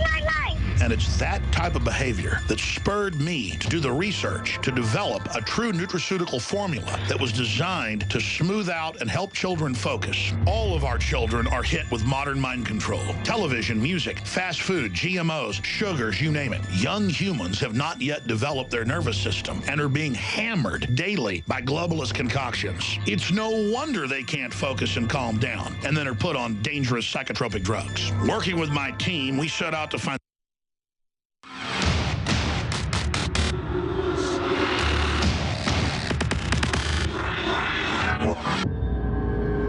Welcome back to our live coverage of the 4th GOP debate. We came back out of the commercial a little bit early because they came back and they're now asking questions. Let's go back and pick up the debate and see what they're asking here. And Syria. Dr. Carson, you were against putting troops on the ground in Iraq and against a large military force in Afghanistan. Do you support the president's decision to now put 50 special ops forces in Syria and leave 10,000 U.S. troops in Afghanistan? Well, putting the special ops people in there is better than not having them there because that's why they're called special ops. They're actually able to guide some of the other things that we're doing there. And what we have to recognize is that Putin should we be there, is Ben? trying to Do you really have spread his constitutional influence authority as a president to be there, Well, they're Ben? guiding some of the other things we're doing there. Yeah. Do you remember Vietnam? He's old enough to remember Vietnam. As a matter of fact, I think it's interesting that he chose not to go to West Point because that was the height of the Vietnam War. Nobody's brought that up, to my knowledge. And you have all kinds of factions there. What we've been doing so far is very ineffective, but we can't give up ground right there. But we have to look at this on a much Actually, funding the terrorists has been pretty effective at causing chaos. Yeah. I think we've done a great job. No, Rob, you don't understand. We can't admit in a GOP debate or on Fox that we had anything to do with what's going on there, right? We have to pretend that we had nothing to do with it. They all hate us for our freedom, and that's the only thing. That's right. The easiest place to do That's right. It would be in Iraq. And if outside of Anbar in Iraq, there's a big energy field. Take that from them, take all of that land from them. We could do that, I believe, fairly easily. I've learned from talking to several generals. And then you move on from there. But you have to continue to face them because our goal is Why not is to this guy contain so them, high in the but to polls? destroy I them don't before they understand destroy this. us. An absolute idiot. There's a lot of people out there that like him, and I just do not get it. Look at some of the major issues we're talking about. I don't either. Like we were saying during the break, there's no way that he would stand up in a debate against Hillary Clinton. She will make him look weak. And stupid. Did you see him and like Putin going at it or something like that? No. He's just gonna like shrivel up and just kind of like, I don't know what to do with my hands. And Right. Unfortunately, he knows no more about foreign policy than he does the Constitution, and he could care less about the Constitution. He doesn't. None of these guys talk about, well, you know, we need to ask the Congress, who are the representatives of the people, whether they want to get involved in another war. And maybe he doesn't realize that that's exactly how we began the Vietnam War. And it's just absolutely insane. Bush is talking about terror. Yeah, I can't imagine a Rumsfeld or a Cheney breathing down the neck of Ben Carson. The homeland. The homeland. In the Middle East. We should have a no-fly zone in Syria. We should have support for the remnants of the Syrian Free Army and create safe zones. If you want to deal with the 4 million refugees that are... You know, it was the Syrian government that these guys have made it their mission to overthrow using jihadi surrogates. It's the Syrian government that determines whether or not there's a no-fly zone there. They have invited the Russians to help them and to take out the jihadi surrogates that we've created. And so we should create a no-fly zone there so we can get involved in direct shoot-downs with the Russian Air Force, which is already there. Anybody want to tell him that the Russians are already there under invitation? This president and Hillary Clinton both do not believe that the United States has a leadership role to play, and we're now paying a price, and it will have a huge impact on the economy of this country. They're leading us. They've gotten us involved in 7 wars, but these guys want to get us involved in 7 times 7 wars. Mr. Trump, in a 2012 debate, President Obama mocked Mitt Romney's assertion that Russia was the top geopolitical challenge facing the United States, saying he was a Cold War dinosaur. Now, Russia has invaded Ukraine. Well, Mitt Romney was ahead of his time. Yeah. I guess somebody had whispered in his ear at Bilderberg that we're going to go after the Ukraine and restart the Cold War. The military-industrial complex. Well, first of all, it's not only Russia. We have problems with North Korea where they actually have nuclear weapons. You know, nobody talks about it. We talk about Iran, and that's one of the worst deals ever made, one of the worst contracts ever signed, ever in anything. You talking about Iran-Contra? Build their nuclear... We have somebody over there. We're helping Iran as well. Yeah. Build their nuclear centrifuges. Let's talk about the Iran-Contra deal. Was that one of the worst deals ever? I think it was. I mean, they are not just this recent Iran deal. So we have more than just Russia. But as far as the Ukraine is concerned, and you could say Syria, as far as Syria, I like if Putin wants to go in, and I got to know him very well because we were both on 60 Minutes. We were stablemate, and we did very well that night. But you know that. But if Putin wants to go and knock the hell out of ISIS, I am all for it 100%, and I can't understand how anybody would be against it. They blew exactly. up. Let them fight it for a change. Wait a minute. They blew up a Russian airplane. He cannot be in love with these people. He's going in, and we can go in, and everybody should go in. As far No, as Jeb says we can't attack ISIS. What are you talking about? That's our guys. And a group of countries, including Germany, shaking his head. Economic behemoth. When they're just talking about how we need to increase the military so we can fight ISIS, not Russia. Ukraine and working, but we have countries that are surrounding the Ukraine that aren't doing anything. They say, keep going, you dummies, keep going, protect us. And we have to get smart. We can't continue to be the policeman of the world. We owe $19 trillion. We have a country that's going to hell. I thought we were going to have a huge military. That's falling apart, our roads, our bridges, our I like what he's saying now, but I don't like what he said 5 minutes ago. Make up your mind. We're going to have a huge military or what? Yeah. Country. Yeah. Thank you, sir. Donald is wrong on this. We're too busy blowing up infrastructure in other countries. Be the world's policeman, but we sure as heck better be the world's leader. There's a huge difference where without us leading, voids are filled. Yeah. Like his brother led. It's a good idea for the Putin CIA. To Let the CIA rule. Let ISIS take out Assad, and then Putin will take out ISIS. I mean, that's like a board game. That's like playing Monopoly or something. That's not how the real world works. Well, that's how you guys work politically. What's going on, buddy? Pretty much how. They call me Fredo. I think they literally use a board game to set it up. Was this Monopoly? It is. Hey, just give me 200. I just pass and go. Yeah, you remember that game, Dominoes? Remember when they played that game in Vietnam, the Domino Theory game? We have to play a role in this to be able to bring the rest of the world to this issue before it's too late. Assad is a bad guy, but we have no idea who the so-called rebels, I read about the rebels, nobody even knows who they are. I spoke to a general 2 weeks ago. He said, he was very up on exactly what we're talking about. He said, you know, Mr. Trump, we're giving hundreds of millions of dollars of equipment to these people. We have no idea who they are. Right, So and then they defect to ISIS. We know who they are. Believe me, we know who they are. What they're going to be and what they're going It to just represent. went missing, Joe. They may be far worse. I mean, we than left Assad. all that equipment here, and it just walked. And we're going to give them permission to call in airstrikes. We got pictures of us parachuting the stuff to these guys, and we know Twitter precisely accounts who all over the internet showing crates of U.S. military weapons, M4, sniper rifles, SAWs, which is a squad automatic weapon, sniper rifles, M16, or all this different stuff. Just craziness. Guns everywhere. Well, maybe he should read the account. What was it? It was in New York Times recently, I think, one of the leaders of al-Nusra, the leader of al-Nusra, talking about how CIA was using him in Chechnya. They said, yeah, it's really slowed down here in Chechnya. Come on, we need you over here in Syria. They brought him and his buddies into Syria. I mean, that's what they've done. They've used jihadi terrorists as surrogate soldiers against Russia from Afghanistan to Chechnya and now in Syria. That's what they do everywhere. I mean, they're running these guys. They pretend that they have nothing to do with it. One of the reasons I've said I wouldn't be talking to Vladimir Putin right now is because we are speaking to him from a position of weakness brought on by this administration. So I wouldn't talk to him for a while, but I would do this. I would start rebuilding the 6th Fleet right under his nose, rebuilding the military, the missile defense program in Poland. See that for sale sign around her neck? I would conduct very aggressive military exercises. She's selling herself to the military-industrial complex, just as Ben Carson sold himself to the multinational corporations this last week. Actually, do a lot of training exercises over there right now. Yeah. Putin understands. Oh yeah, yeah. It's part of the intimidation. Yeah. I mean, part that's of the escalation. That's one of the main reasons that Jade Helm got moved here to the States, is that they didn't want to have that over there right now with what was going on overseas. So they pulled that back and had it here domestically. So that stuff's been going on forever. There's always huge shows of force by the military, by the U.S. military over there.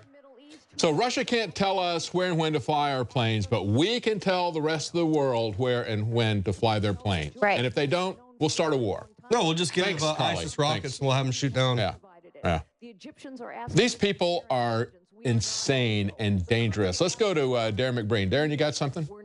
Well, I just had a wonderful idea. I think we should all get together and try to maybe get some funds together, and let's send Jeb Bush a time machine.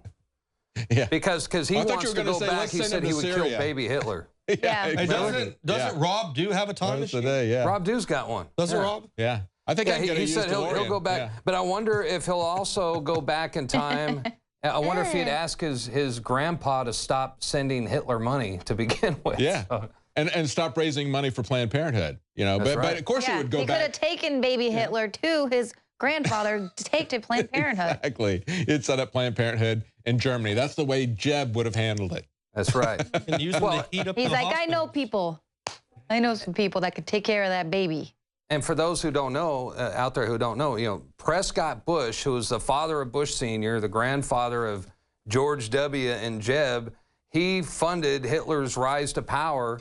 Well, and I mean, World War II had already just begun. He kept funding them, you know, kept sending the Nazis money. And he it was funded only the Nazis, he funded Planned Parenthood, exactly. That's right. And they finally seized his bank accounts under the Trading with the Enemy Act. That's when it stopped. Let's go back to Rand Paul is talking about the insanity being offered by the rest of the GOP field. So you're asking for a no-fly zone in which Russia already flies. To have a no-fly zone over Iraq, realize that means you are saying we are going to shoot down Russian planes. Yes. If you're ready for that, be ready to send your sons and daughters to another war in Iraq. I don't want to see that Send them happen. to die. I think the first Understand that you're not going to see a test missile fired off the coast of L.A. You're going to see it heading into L.A., okay? Remember when Mark Dice did that video and he asked people, you think we ought to, you know, launch missiles against Russia or something like that? And a lot of Americans would say, oh, yeah, sure. And people in Russia said, are you crazy? Are you crazy? I mean, America is crazy. These people, except for Rand Paul, are crazy. I'd like to finish my response, basically. If I may respond, this is an important question. This is an incredibly important question. Kasich keeps running butt in. The question goes to Kasich talked about Ronald Reagan. To be our commander-in-chief. But Do wait, you want a Ronald Reagan. commander-in-chief who says something that we never did throughout the entire Cold War? To discontinue having conversations with the Russians. I'm not happy about them flying over there, but I'm not naive enough to say, well, Iraq has them flying over their airspace. We're just going to announce that we're shooting them down. That is naive to the point of being something you might hear in junior high, but it's scary. But if you're not going to respond in a no-fly zone strategy, what would yours be? The first thing I would do is I wouldn't arm our enemies. I wouldn't arm ISIS. Yes. Most of the people who want the no-fly zone also favored arming the allies of al-Qaeda, which became ISIS. That was the dumbest, most foolhardy notion, and most of the people up here supported it. Hillary Clinton admitted that they created them. Some of them still do. Yes. That's how ISIS grew. We pushed back And Assad. A no-fly zone is to make us the Air Force of al-Qaeda, as he's pointed out. The first thing you do is don't arm your enemies. Well, the guy might just say it. Add to this. Thank you. And he has nothing to say over this. Oh, let's hear Rubio on this one. I've never met Vladimir Putin, but I know enough about him to know he's a gangster. He's basically an organized crime figure that runs a country, controls a $2 trillion economy, and is using it to build up his military. What the hell is Obama? I was just going to say, like, look at us. It's a communist gangster. Oh, my gosh. He's acted anywhere in the world, whether it's in Ukraine or Georgia before that, or now in the Middle East, is because he is testing a weakness. His calculation in the Middle East is that he's seen what this president has done, which is nothing. The president has no strategy. Our allies in the region do not trust us. For goodness sake, there's only one pro-American free enterprise democracy in the Middle East. We were the aggressors. It's the state of Israel. And we created the color revolution. The prime minister of Israel with less respect than what he gives the Ayatollah in Iran. And so our sucking up to Israel. Don't trust us. There you go. Paul Singer. Are you happy? How about Sheldon? He's exploiting that Sheldon, you like that? For purposes of edging the Americans out as the most important geopolitical power broker in the region. And we do have a vested interest. And here's why. Putin, is he floating? Because all those radical terrorist groups that, by the way, are not just in Syria and in Iraq. ISIS is now in Libya. They are a significant presence in Libya and in Afghanistan and a growing presence in Pakistan. Soon they'll be in Turkey. Sitting back drinking some vodka right now, just laughing. Saudi Arabia. They are coming for us. They recruit Americans using social media.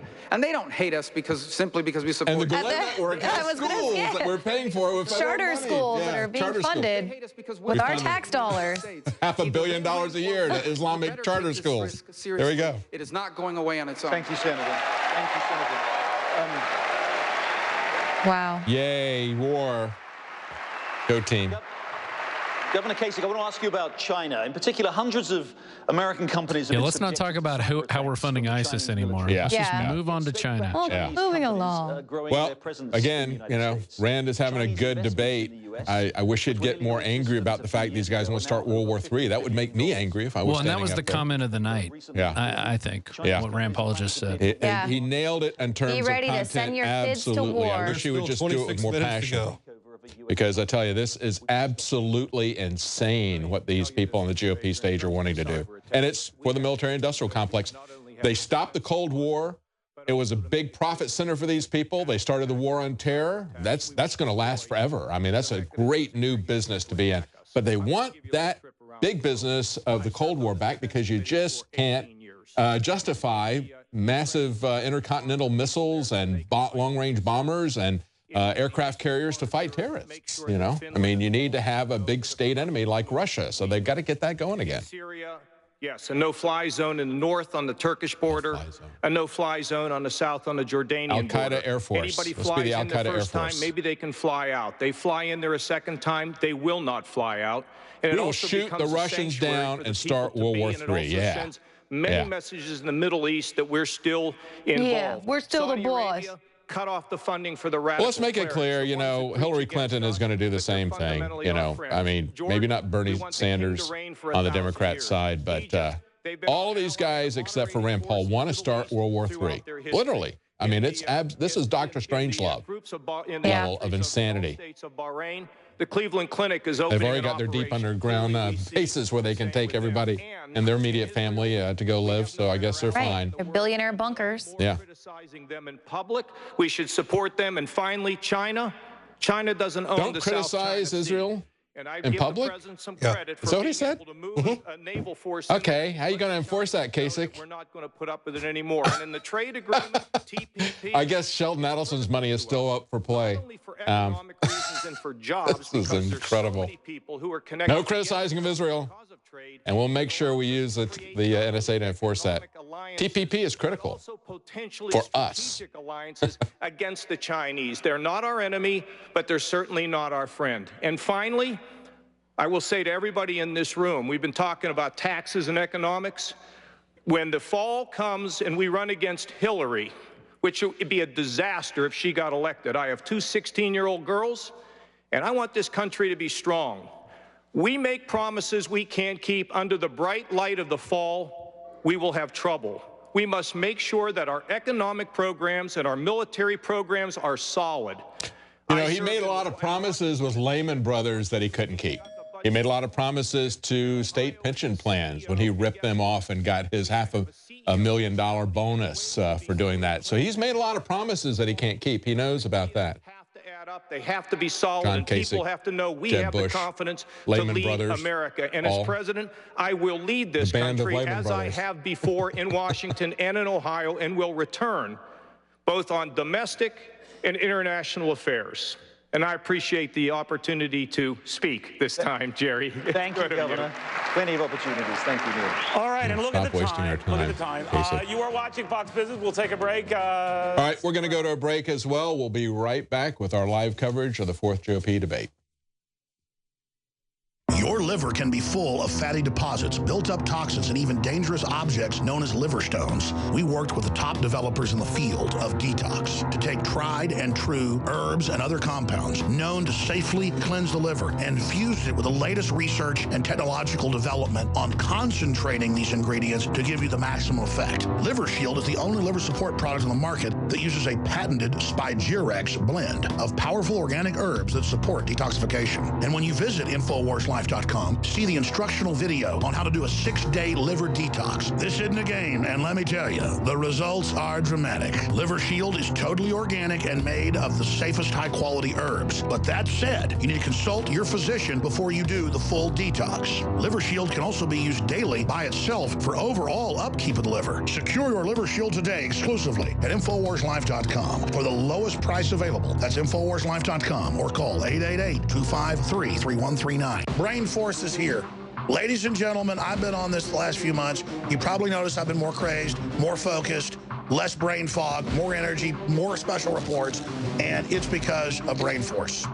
One of the worst things with most energy products is it's not sustainable, right? You're going to crash and going to feel really bad afterwards. This has a bunch of different antioxidants and compounds and polyphenols. Everybody's on these drugs to knock their brain out because the brain's so fried. We kept changing this formula over and over and over again until it became sort of a grand puzzle. For example, the L-theanine inside of it, that is activated by the different compounds in the yerba mate that we put inside of it as well. This just increases the compounds you already have. This is what you're actually designed to run on. Exactly. It's kind of like a car will run on one form of junkie gas, but it runs really good on what it's designed for. You will find Brain Force, Survival Shield X2, and other game-changing products at InfoWarsLife.com or call 888-253-3139. And it's that type of behavior that spurred me to do the research to develop a true nutraceutical formula that was designed to smooth out and help children focus. All of our children are hit with modern mind control. Television, music, fast food, GMOs, sugars, you name it. Young humans have not yet developed their nervous system and are being hammered daily by globalist concoctions. It's no wonder they can't focus and calm down and then are put on dangerous psychotropic drugs. Working with my team, we set out to find the best formula with the highest quality ingredients that children would actually like and take. We worked with the leading manufacturer in nutritional supplements that are safe for children to bring you the most affordable and powerful calming formula out there. Introducing Child Ease with herbs and calming extracts like chamomile and lemon balm and essential nutrients that taste great. Obtain your Child Ease today at InfoWarsLife.com. That's Child Ease exclusively at InfoWarsLife.com. Knockout is back. If you want a product that has 10 known ingredients that naturally get your body to relax, your brain to relax, so you get deep, restful sleep, Knockout's it. InfoWarsLife.com. L-theanine, hops flower extract, lemon balm extract, valerian root extract, chamomile.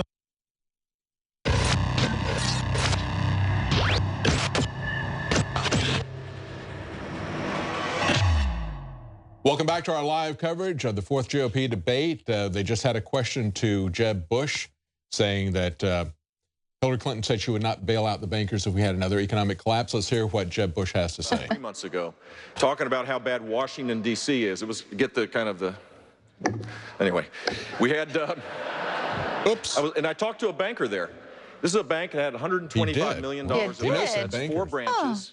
Their compliance costs because of Dodd-Frank. Hillary's biggest supporters, but I'm sure she's going to right there. take him down. In a 2-year Maybe period. that banker was Neil Bush. That's savings and loan. That's right. One loan that went bad during the financial crisis. They knew their borrowers. They gave back to the community. They were engaged in the community. And imagine America without its community banks. Well, that's what's happening because of Dodd-Frank. That's my worry. My worry is that the real economy has been hurt. He avoided the question with whether or not he would bail out bankers in the future. I haven't heard the answer to that yet. She wants to create even more so. She is a captive of the left of her party to the point now where she was for the trade agreement in the Pacific Agreement. Now she's against it. She was hinted she was for the XL pipeline. Now she's opposed to it. All the things that would create sustained economic growth. Jeb, would you bail out the bankers? Governor, but can I just quickly say, you can't seriously guarantee that there won't be another financial crisis, can you? If you could, if you were serious about it. There'll never be another financial crisis? No, I can't say that, but I can say if you created higher capital requirements, that's the solution to this. Not having concentration of assets, the bigger banks now have more and more control over the financial assets of this country, and that is the wrong approach to take. But would you bail out big business and banks? Just on that point, despite measures taken, let him get away with it. The governor says, since the crisis to make the financial system safer, the major banks in the U.S., many of them are actually bigger than ever. Assets held by JP Morgan Chase, for example, the very largest bank, have increased by nearly 40% to $2.6 trillion. Drudge was running for several years after 2008. 150 banks go out of business this year, now 160 this year, and so forth. Most of the small banks went out of business after they bailed out the ones who were too big to fail and then enacted Frank Dodd. Certainly some of the policies, some of the monetary and Fed policies that we're using. Somebody should make a Twitter account for Ben Carson's hands. For the big corporations. Those things have more energy and motivation than he does. To buy back their stock and to drive the price of that up artificially. Those are the kinds of things. It's like watching someone who does interpretive dances. And I think this all really gets back to this whole regulation issue. It wasn't buying back their stock that caused the crash. Very abnormal situation. This country was declared its independence in 1776. In less than 100 years, it was the #1 economic power in the world. And the reason was because we had an atmosphere that encouraged. We had no central bank, just say that. Capital investment. Those are the fuels that drive it. And we had a president who stopped the central bank, Jackson. Of regulation turn into a stampede of regulations, which is involved in every aspect of our lives. If we can get that out, it makes a big difference. And even for the average person, every single regulation costs money, and it's shifted to the individual. So, well, they ought to talk about how the banks got too big to fail. It happened under Bill Clinton. Erskine Bowles was his chief of staff, I believe, at the time. Nevertheless, he was high up in the Clinton administration, and he came from Charlotte. He helped to push through the merger of Nations Bank that was headquartered out of Charlotte and Bank of America. It was the biggest bank merger they had ever had. Everybody was saying it's not going to be approved because it's going to be monopolistic. It'll drive consolidation in the industry. They approved it. The Clinton administration approved it. Nobody could believe that it was, everybody on Wall Street was amazed. Even Wall Street was amazed that Clinton would approve that. Once they did that, that set off a competitive consolidation with all the big banks. They all started buying everybody. That's how we got the banks that were too big to fail. And then we had the Bush administration that his brother, who said, we'll bail you out because you're too big to fail. I mean, that doesn't help. So it was the Clintons and the Bushes. Stop tinkering around the edges. He doesn't want to go in and tear the banks down. No. They're creating the problem in the Can I just add what he's saying? Because he's right on point there. You know why these banks are so big? The government made them big. The government made them big by adding thousands and thousands of pages of regulations. No, so they let them merge. They encouraged them to merge. An army of compliance officers. They can deal with all these things. The small banks, like Governor Bush was saying, they can't deal with all these regulations. They can't deal with all. They cannot hire the fanciest law firm. That's what's going on now, but that's not how they got to that point. Before Dodd-Frank. Dodd-Frank came about after the 2008 crash. It was the Bushes and the Clintons who created the too big to fail banks. Then they created Dodd-Frank to get rid of the remaining independent banks. Of systemically important. I think Rubio has a signed Hillary Clinton poster in his bedroom. And a little picture right beside the bed. If we get in trouble, the government has to bail us out. It's his motivation from. We need to repeal Dodd-Frank as soon as possible. Let me also say, Jerry. They need to talk about how they're too big to jail as well. What Jeb is talking about with the big banks is I wish Rand Paul would just end like this guy. Just interrupt people more. They hold their capital. Need to stop being so polite. This is unbelievable that we've got Jeb Bush and Governor Kasich, who were on the Lehman Brothers payroll. That was the one that was the pen that burst the big inflated bubble. And here they're talking about the evils of Wall Street and big banks. Jeb Bush and Kasich. I wonder if Trump will point that out again. Right, and we have Cruz, whose wife is there with Goldman Sachs. Yeah, Goldman He's Sachs. being completely Exactly. silent. Yeah, the Goldman Sachs. Well, I'm going to be honest. We got Rubio, who's got the money from all these bankers. Yeah. I'm going to be honest. I think Trump's kind of getting complacent. Yeah, he's not really fighting. He's not coming out like he was from the first, first two. He was coming out, hitting everybody, jumping in there, injecting his opinion in, saying something. Now it's just like complete and total silence, and he's getting too cocky. I think he's waiting for people to come to him. He's winning passive, these polls.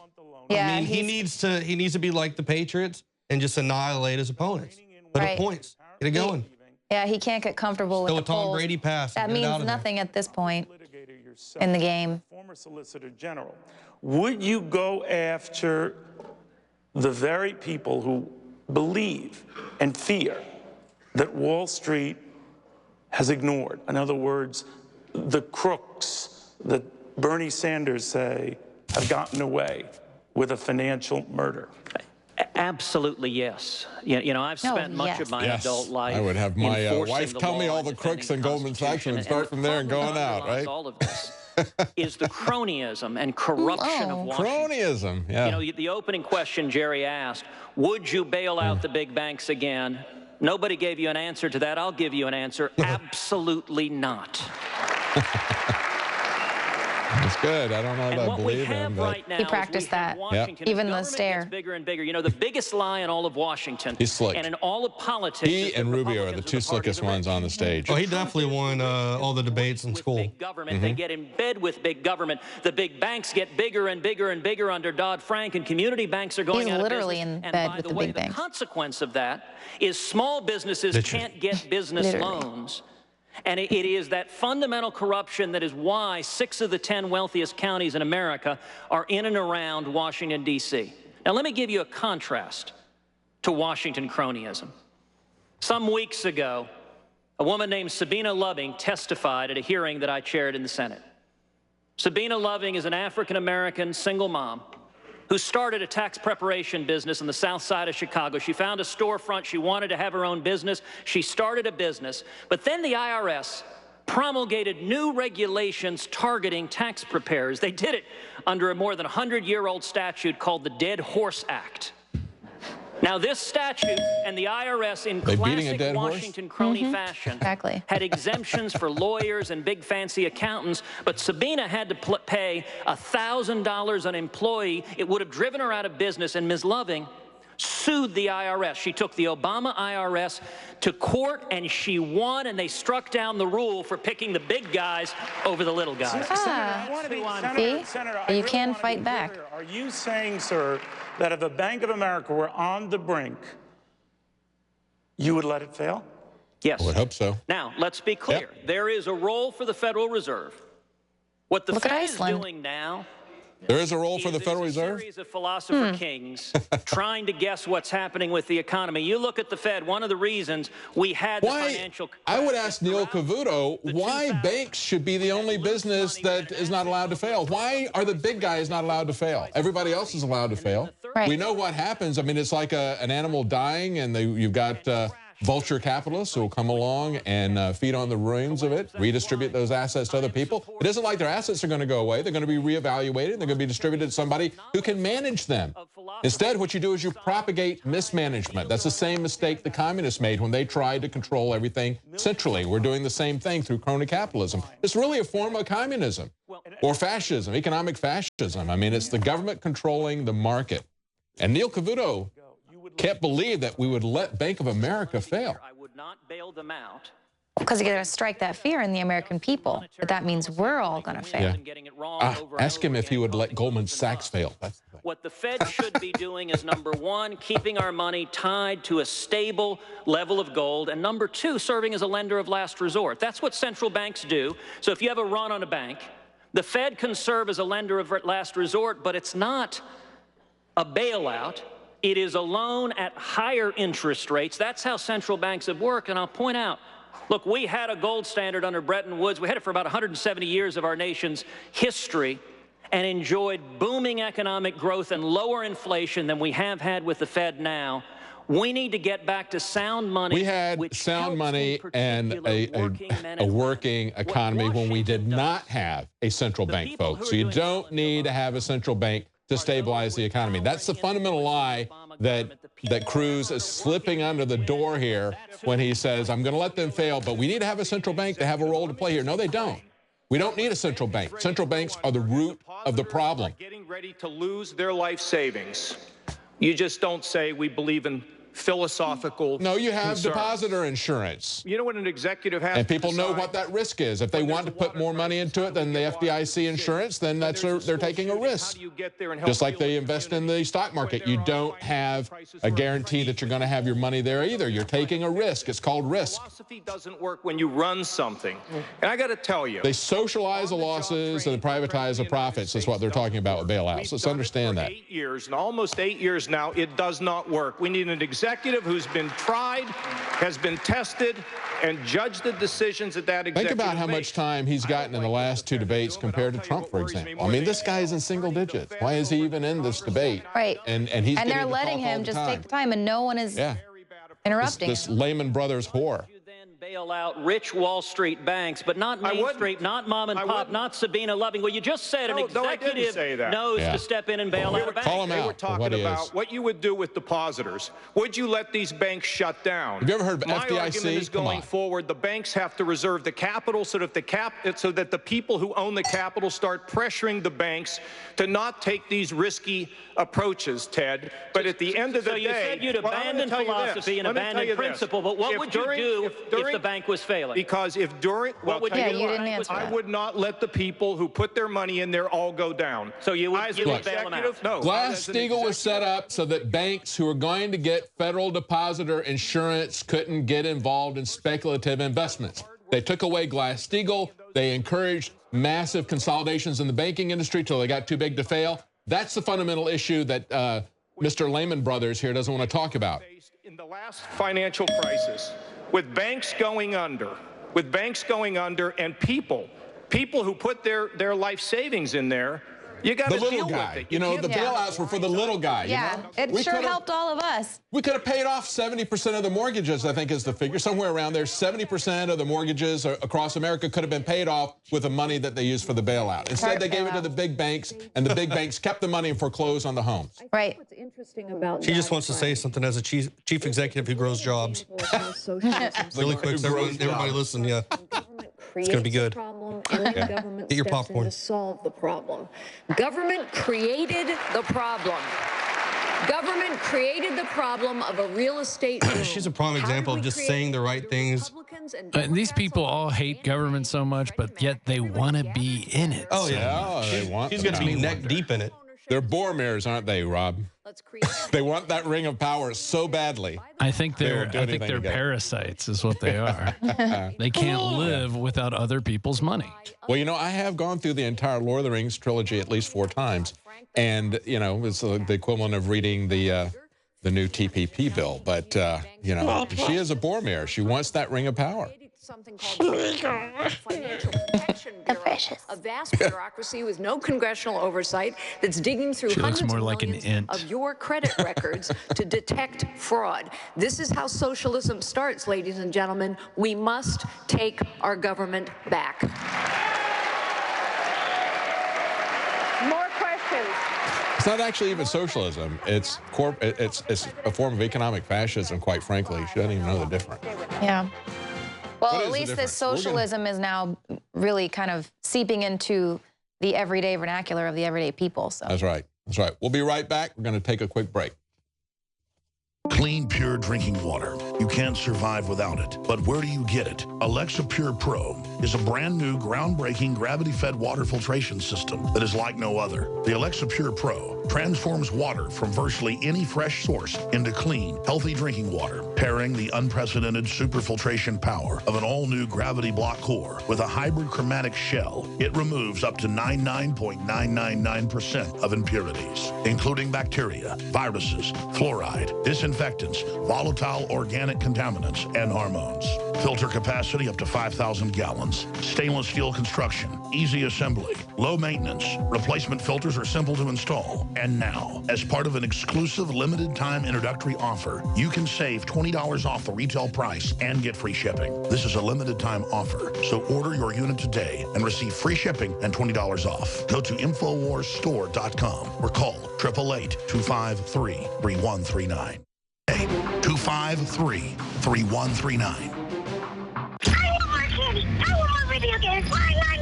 And it's that type of behavior that spurred me to do the research to develop a true nutraceutical formula that was designed to smooth out and help children focus. All of our children are hit with modern mind control. Television, music, fast food, GMOs, sugars, you name it. Young humans have not yet developed their nervous system and are being hammered daily by globalist concoctions. It's no wonder they can't focus and calm down and then are put on dangerous psychotropic drugs. Working with my team, we set out to find the best formula with the highest quality ingredients that children would actually like and take. We worked with the leading manufacturer in nutritional supplements that are safe for children to bring you the most affordable and powerful calming formula out there. Introducing Child Ease with herbs and calming extracts like chamomile and lemon balm and essential nutrients that taste great. Obtain your Child Ease today at InfoWarsLife.com. That's Child Ease exclusively at InfoWarsLife.com. Knockout is back. If you want a product that has 10 known ingredients that naturally get your body to relax, your brain to relax, so you get deep, restful sleep, Knockout's it. InfoWarsLife.com. L-theanine, hops flower extract, lemon balm extract, valerian root extract, chamomile flower extract, L-tryptophan extract, melatonin, and more. All organic, all the natural sources. It's the same price as leading brands of melatonin that are 3 milligrams apiece. It has 3 milligrams, the standard recommended dose for an adult. It's got the GABA, so it would probably cost $50 to take all this as separate pills. It's $19.95. You take 1 or 2 of these, And it just is really clean, restful sleep is what the reviews are. It's what I've experienced. And it just synergistically puts everything in there. InfoWarsLife.com. That's InfoWarsLife.com. Or call 888-253-3139.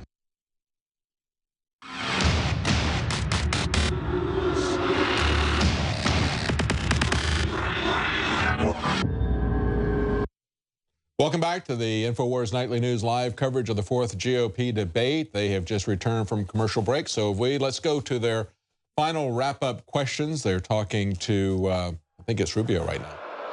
Yeah.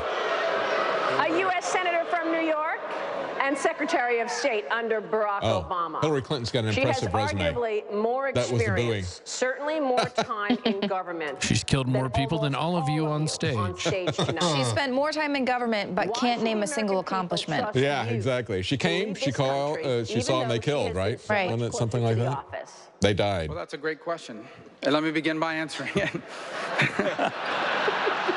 That's Jeb's talking points, by the way, that he's inexperienced. And, of course, he's right. This election is about the future, about what kind of country this nation is going to be in the 21st century. This election is actually a generational choice, a choice about what kind of nation we will be in the 21st century. So vote for me. I'm younger. For over 2.5 centuries, America has been a special country.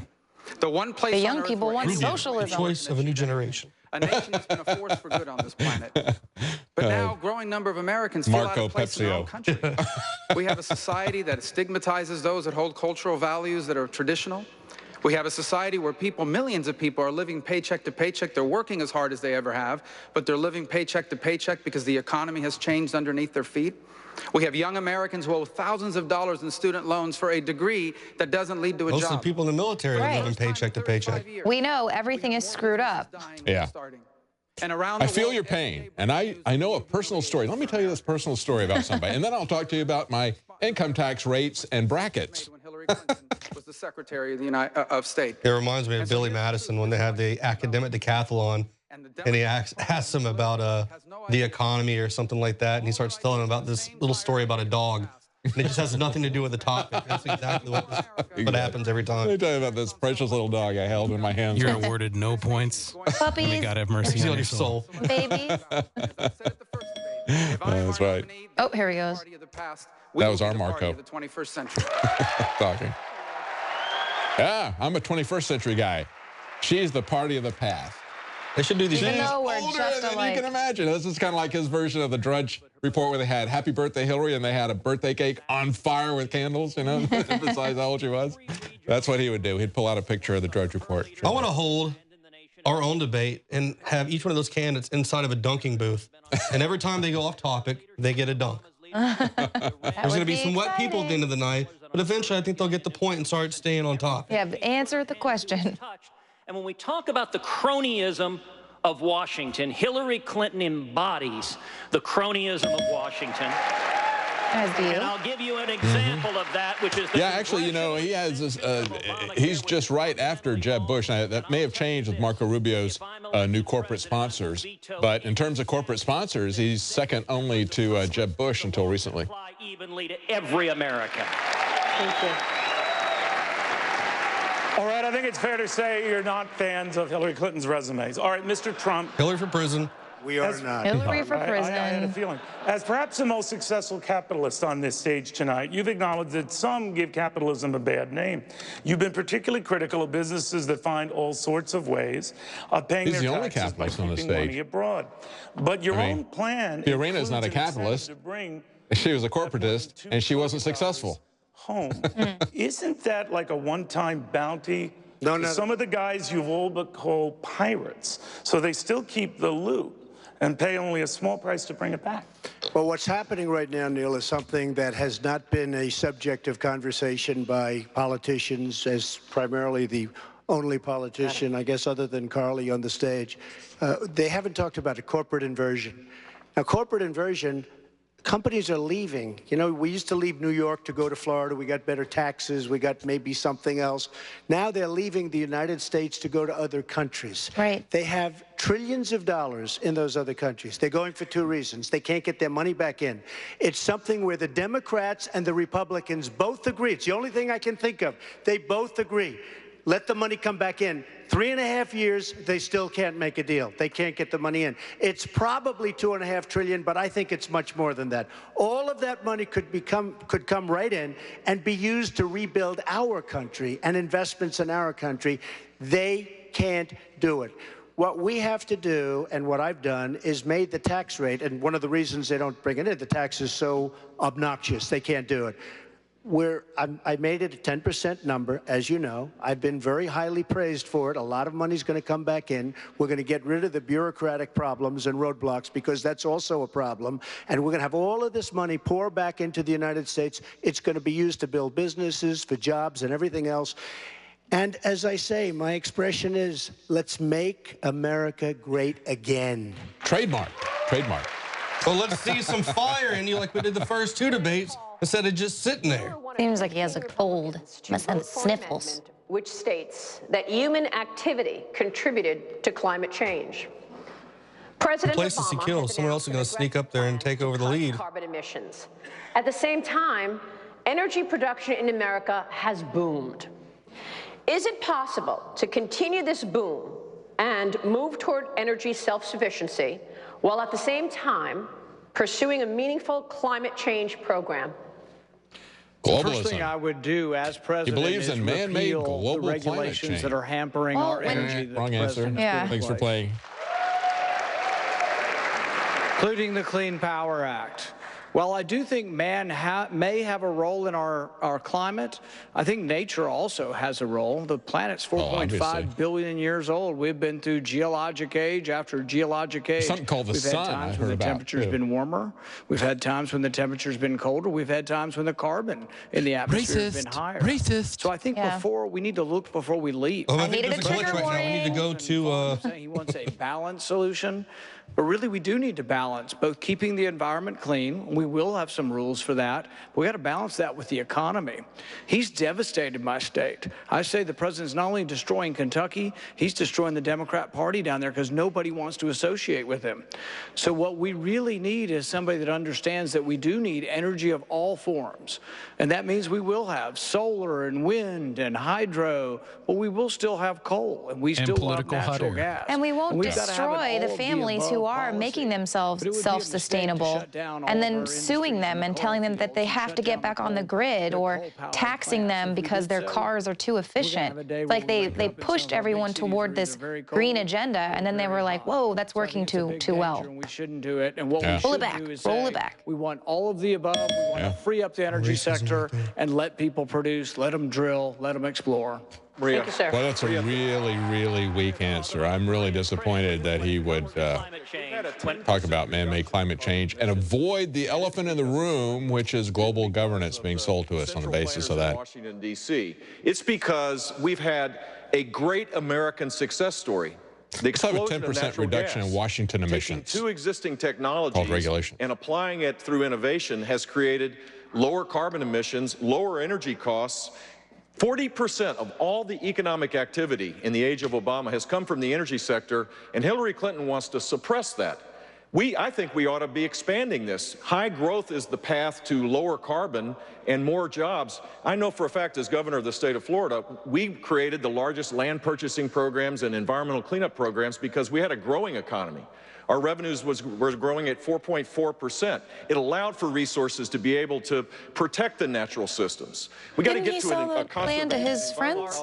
that goes beyond just carbon. Or he allowed some of his friends to purchase some of that land that they had grabbed in the land grab. Some sticky stuff there with him as governor. Yeah, yeah.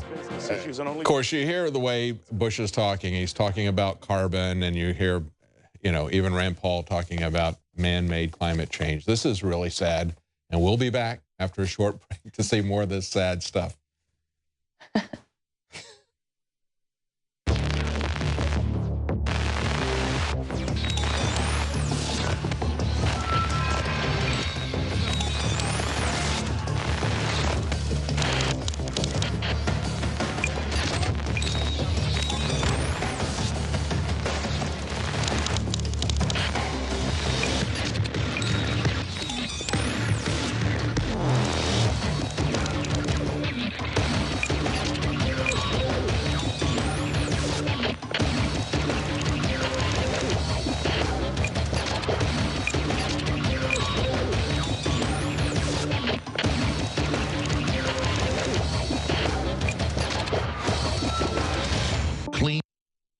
I began to get into iodine a few years ago because it was helping me and my family so much get healthy and detoxify. I believe our research is conclusive. This is the best iodine out there. And I know this for a fact. Nobody else has got iodine based on these pure crystals, ladies and gentlemen. For a limited time, experience the ancient power of Survival Shield X2. I believe our research is conclusive. This is the best iodine out there. Take advantage of this at InfoWarsLife.com.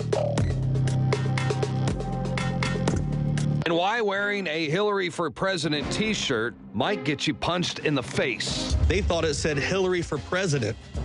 He said, I was seconds away from sending my bar back over here to punch you in the face. Since you're wearing a Hillary for Prison shirt, you don't have to buy drinks here. Everything's on the house. Hillary for President! Hillary's not surging, I tell you that. They're not saying that. They're not saying, thank you.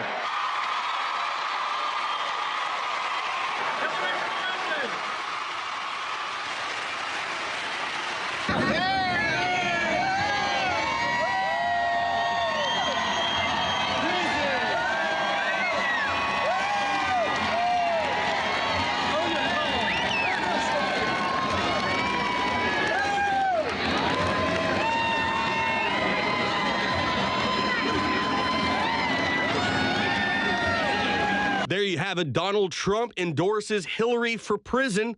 Get your Hillary for Prison 2016 t-shirt at the InfoWars store. And on the back, it says, legalize freedom. Show your disapproval of Hillary by buying your t-shirt today. But what she's done is criminal.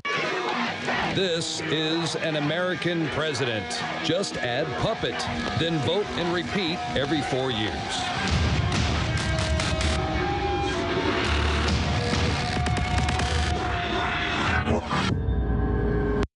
Welcome back to the Nightly News. InfoWars live coverage of this GOP debate. They've now gone on for more than 2 hours, but I think they're about ready to wrap this up. Yes, they're going to have the closing statements. Let's get Rand Paul's closing statement right now. In the history of mankind. But we also borrow $1 million a minute. And the question I have for all Americans is think about it.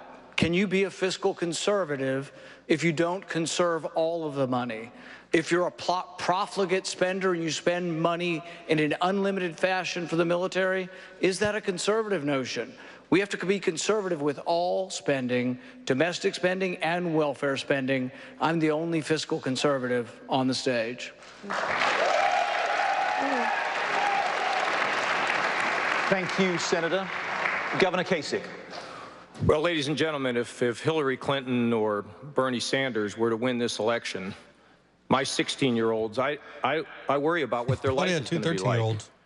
You know, the conservative movement is all about opportunity. He's mentioned him twice tonight. It is about lower taxes. He's really worried it's about about those balanced 16-year-old budgets. girls. It's about less regulation, and it's about sending power, money, and influence back to where we live so we can run America. He knows about power, money, and influence. In addition to Mr. that, Lehman once Brothers. we have the power and the Governor money and the Lehman. influence with programs we shift out, then each of us have a responsibility to reach out and to rebuild our families, make them stronger, and connect our neighborhoods. All that together, wealth, connection, family, America's greatest days are ahead. We must win this election. This has been a typical Fox News debate where they talk about nothing but tax rates and bombing the Middle East. Clinton presidency. Unbelievable. Our military will continue to deteriorate. Our veterans will not be cared for. And no, Mrs. Clinton, that situation is not exaggerated.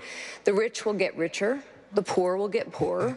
The middle class will continue to get crushed. And as bad as that picture is, will continue to be unemployed. Is that a Clinton presidency will corrode the character of this nation. Why? Because of the Clinton way. Say whatever you have to, lie as long as you can get away with it.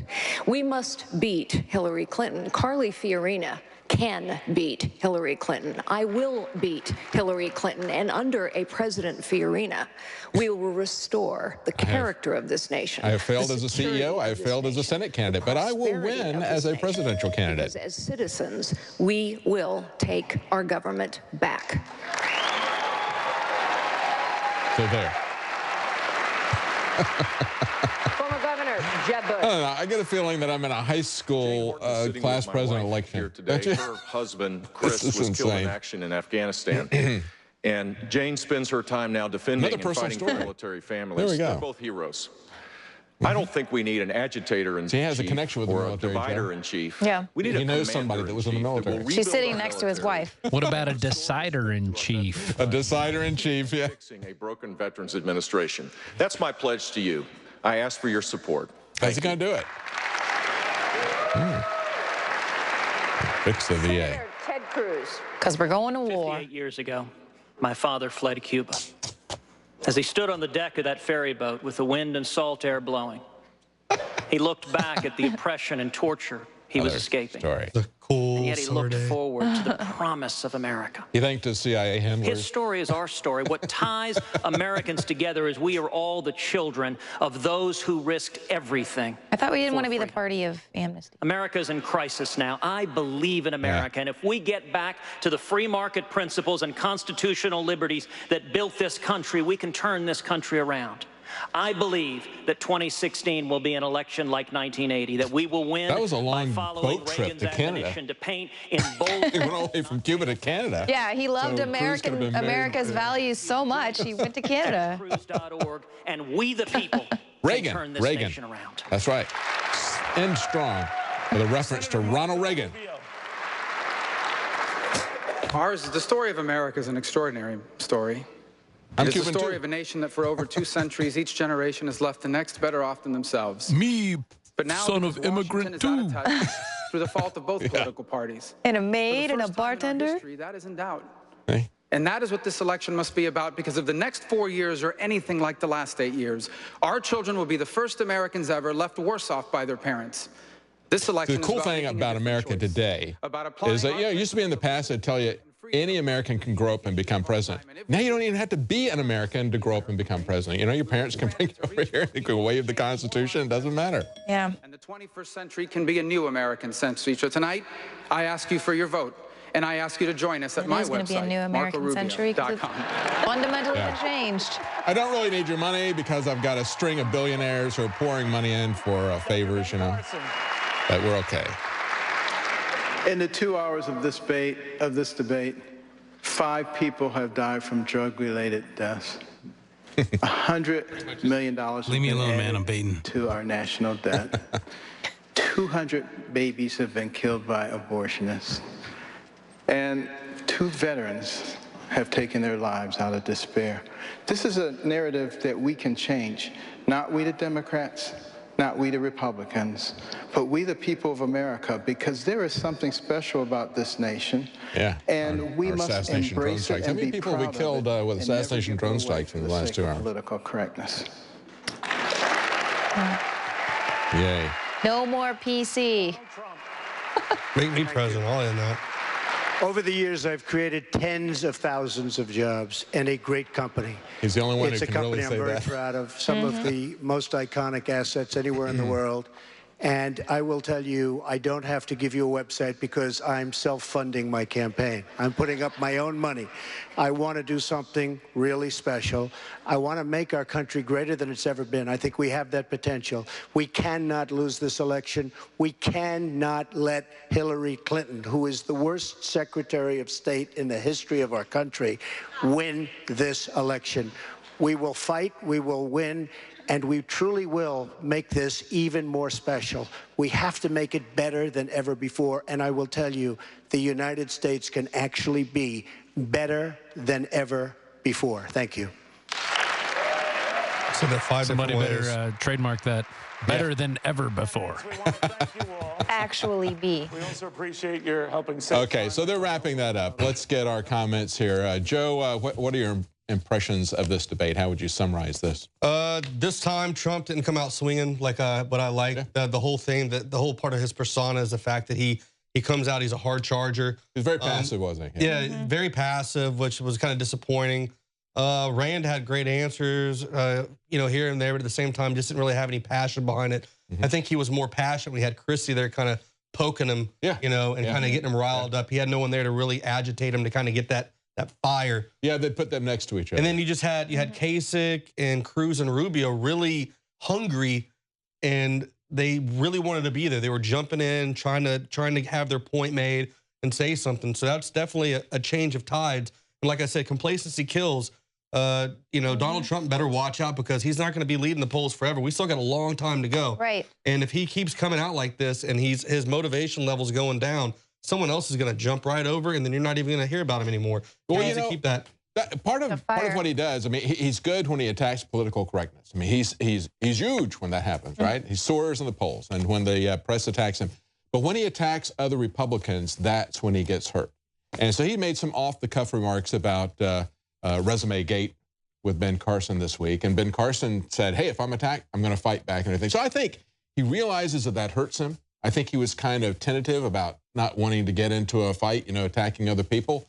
And so that might have been part of the passivity that we saw at a Trump. I mean, yeah, they didn't come to him that much, considering the fact that, you know, they didn't try to skew the answers to people based on their position on the polls. Yeah, he's not really good when he's attacking somebody and that opponent has time to kind of respond, get some information. He's good at attacking these guys live right there on the stage and making these people kind of have to be a quick shooter, like shoot from the hip and come out there with some knowledge. A lot of these guys can't do that. So if Trump can continue to do like he was doing the first 2 debates, I really think he's got a good chance. But if he keeps doing what he's doing right now, it's going to start slowly declining, and people are just going to start losing interest. The reason people like him because he has that fire. I just want to see it again. Yeah, and again, what helps him is when he gets attacked by somebody in the press like Megyn Kelly or something. Yeah. And when she comes after him and attacks him, then he can, you know, he can fight back and not look bad like he does if he attacks fellow Republicans. Yeah, he can be the entertainer. What do you think, Leanne? Well, I agree with what Joe Biggs observed there again with Rand. I liked what he had to say, but he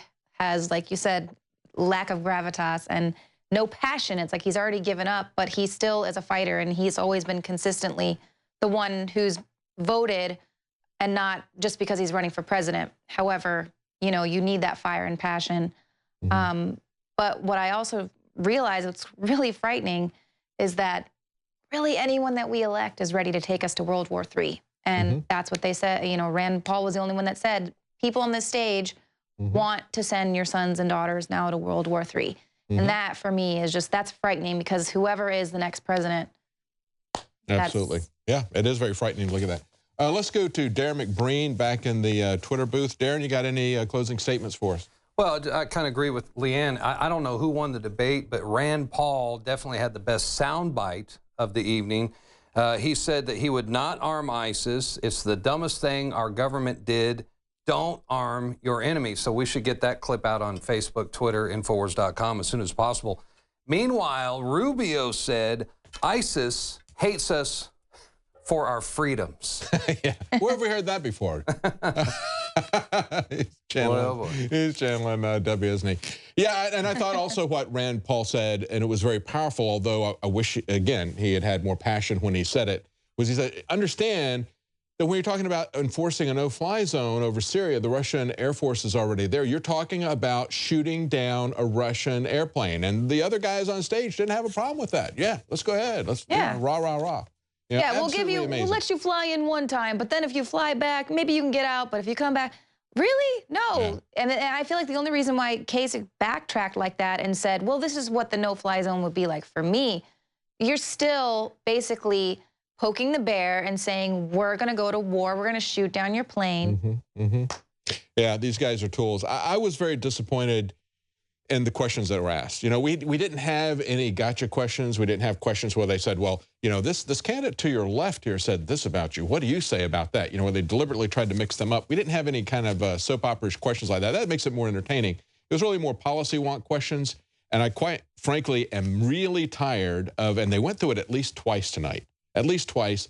Tell us what your brackets are, income brackets. Tell us what your tax percentages are. It's like, who cares? Who cares? It really is, you know, rearranging the chairs on the deck of the Titanic. That's really what that amounts to when you're talking about, you know, messing with the income tax the way that it is. So, yeah, I thought it was very boring to have a yet another typical Fox News debate where all they want to talk about is taxes and how can we get involved in yet another war in the Middle East, or better yet, let's start World War III, because that'd make a lot of money for our corporate sponsors. And that's really what this amounted to.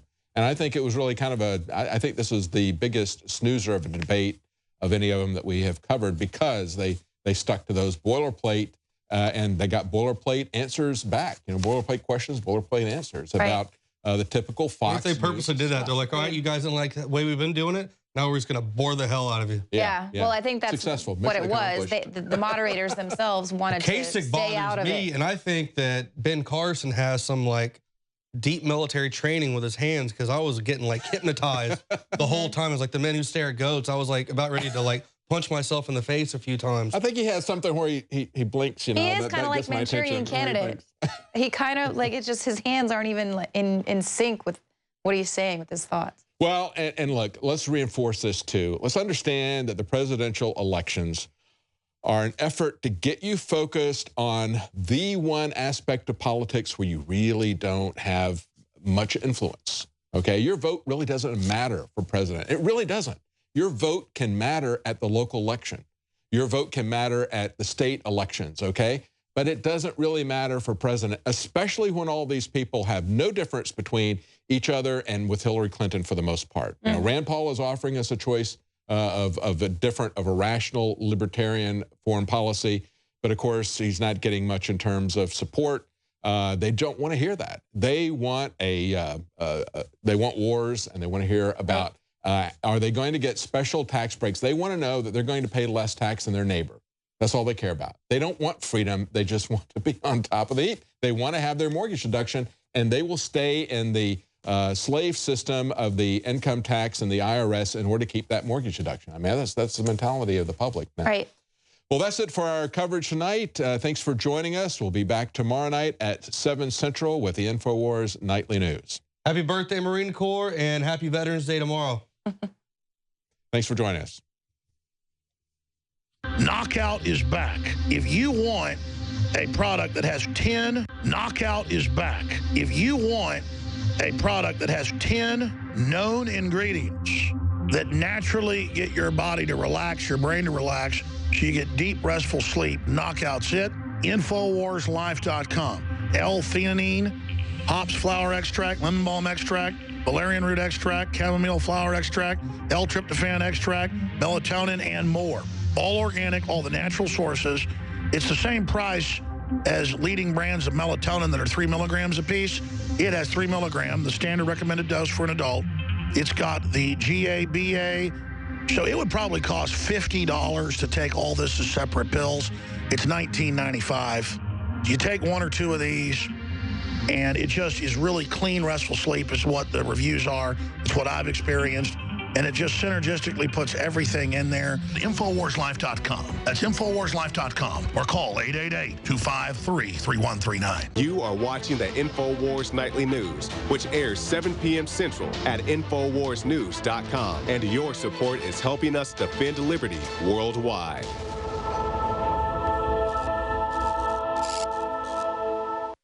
I began to get into iodine a few years ago because it was helping me and my family so much get healthy and detoxify. I believe our research is conclusive. This is the best iodine out there. And I know this for a fact. Nobody else has got iodine based on these pure crystals, ladies and gentlemen. For a limited time, experience the ancient power of Survival Shield X2. I believe our research is conclusive. This is the best iodine out there. Take advantage of this at InfoWarsLife.com. And why wearing a Hillary for President t-shirt might get you punched in the face. They thought it said Hillary for President. He said, I was seconds away from sending my bar back over here to punch you in the face. Since you're wearing a Hillary for Prison shirt, you don't have to buy drinks here. Everything's on the house. Hillary for President! Hillary's not surging, I tell you that. They're not saying that. They're not saying, thank you.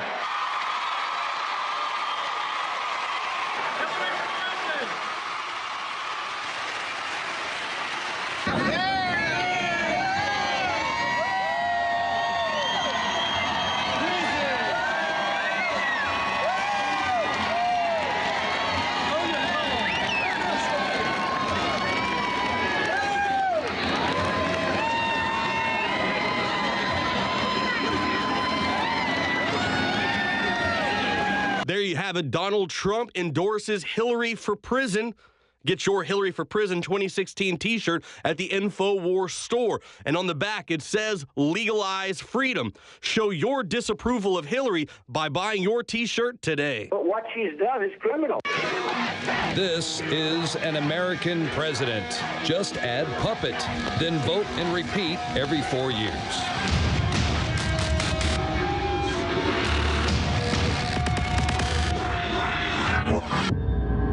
Clean, pure drinking water. You can't survive without it. But where do you get it? Alexa Pure Pro is a brand new, groundbreaking, gravity-fed water filtration system that is like no other. The Alexa Pure Pro transforms water from virtually any fresh source into clean, healthy drinking water, pairing the unprecedented superfiltration power of an all-new gravity block core with a hybrid chromatic shell. It removes up to 99.999% of impurities, including bacteria, viruses, fluoride, disinfectants, volatile organic contaminants, and hormones.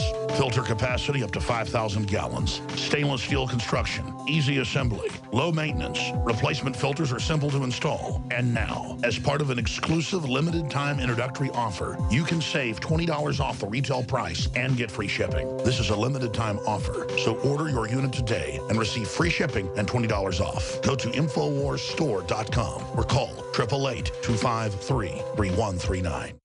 Knockout is back. If you want a product that has 10 known ingredients that naturally get your body to relax, your brain to relax, so you get deep, restful sleep, Knockout's it.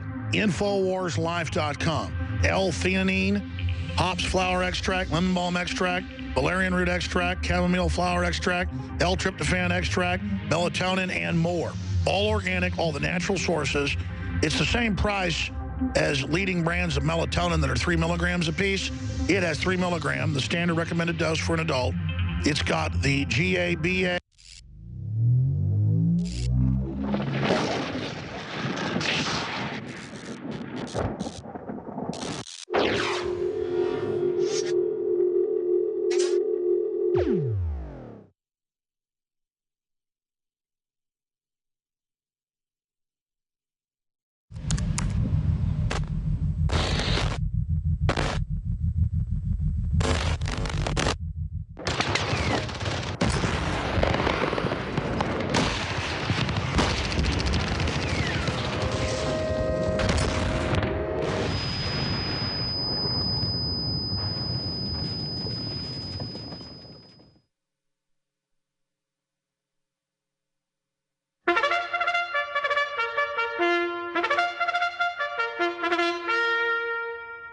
Joe Biggs here with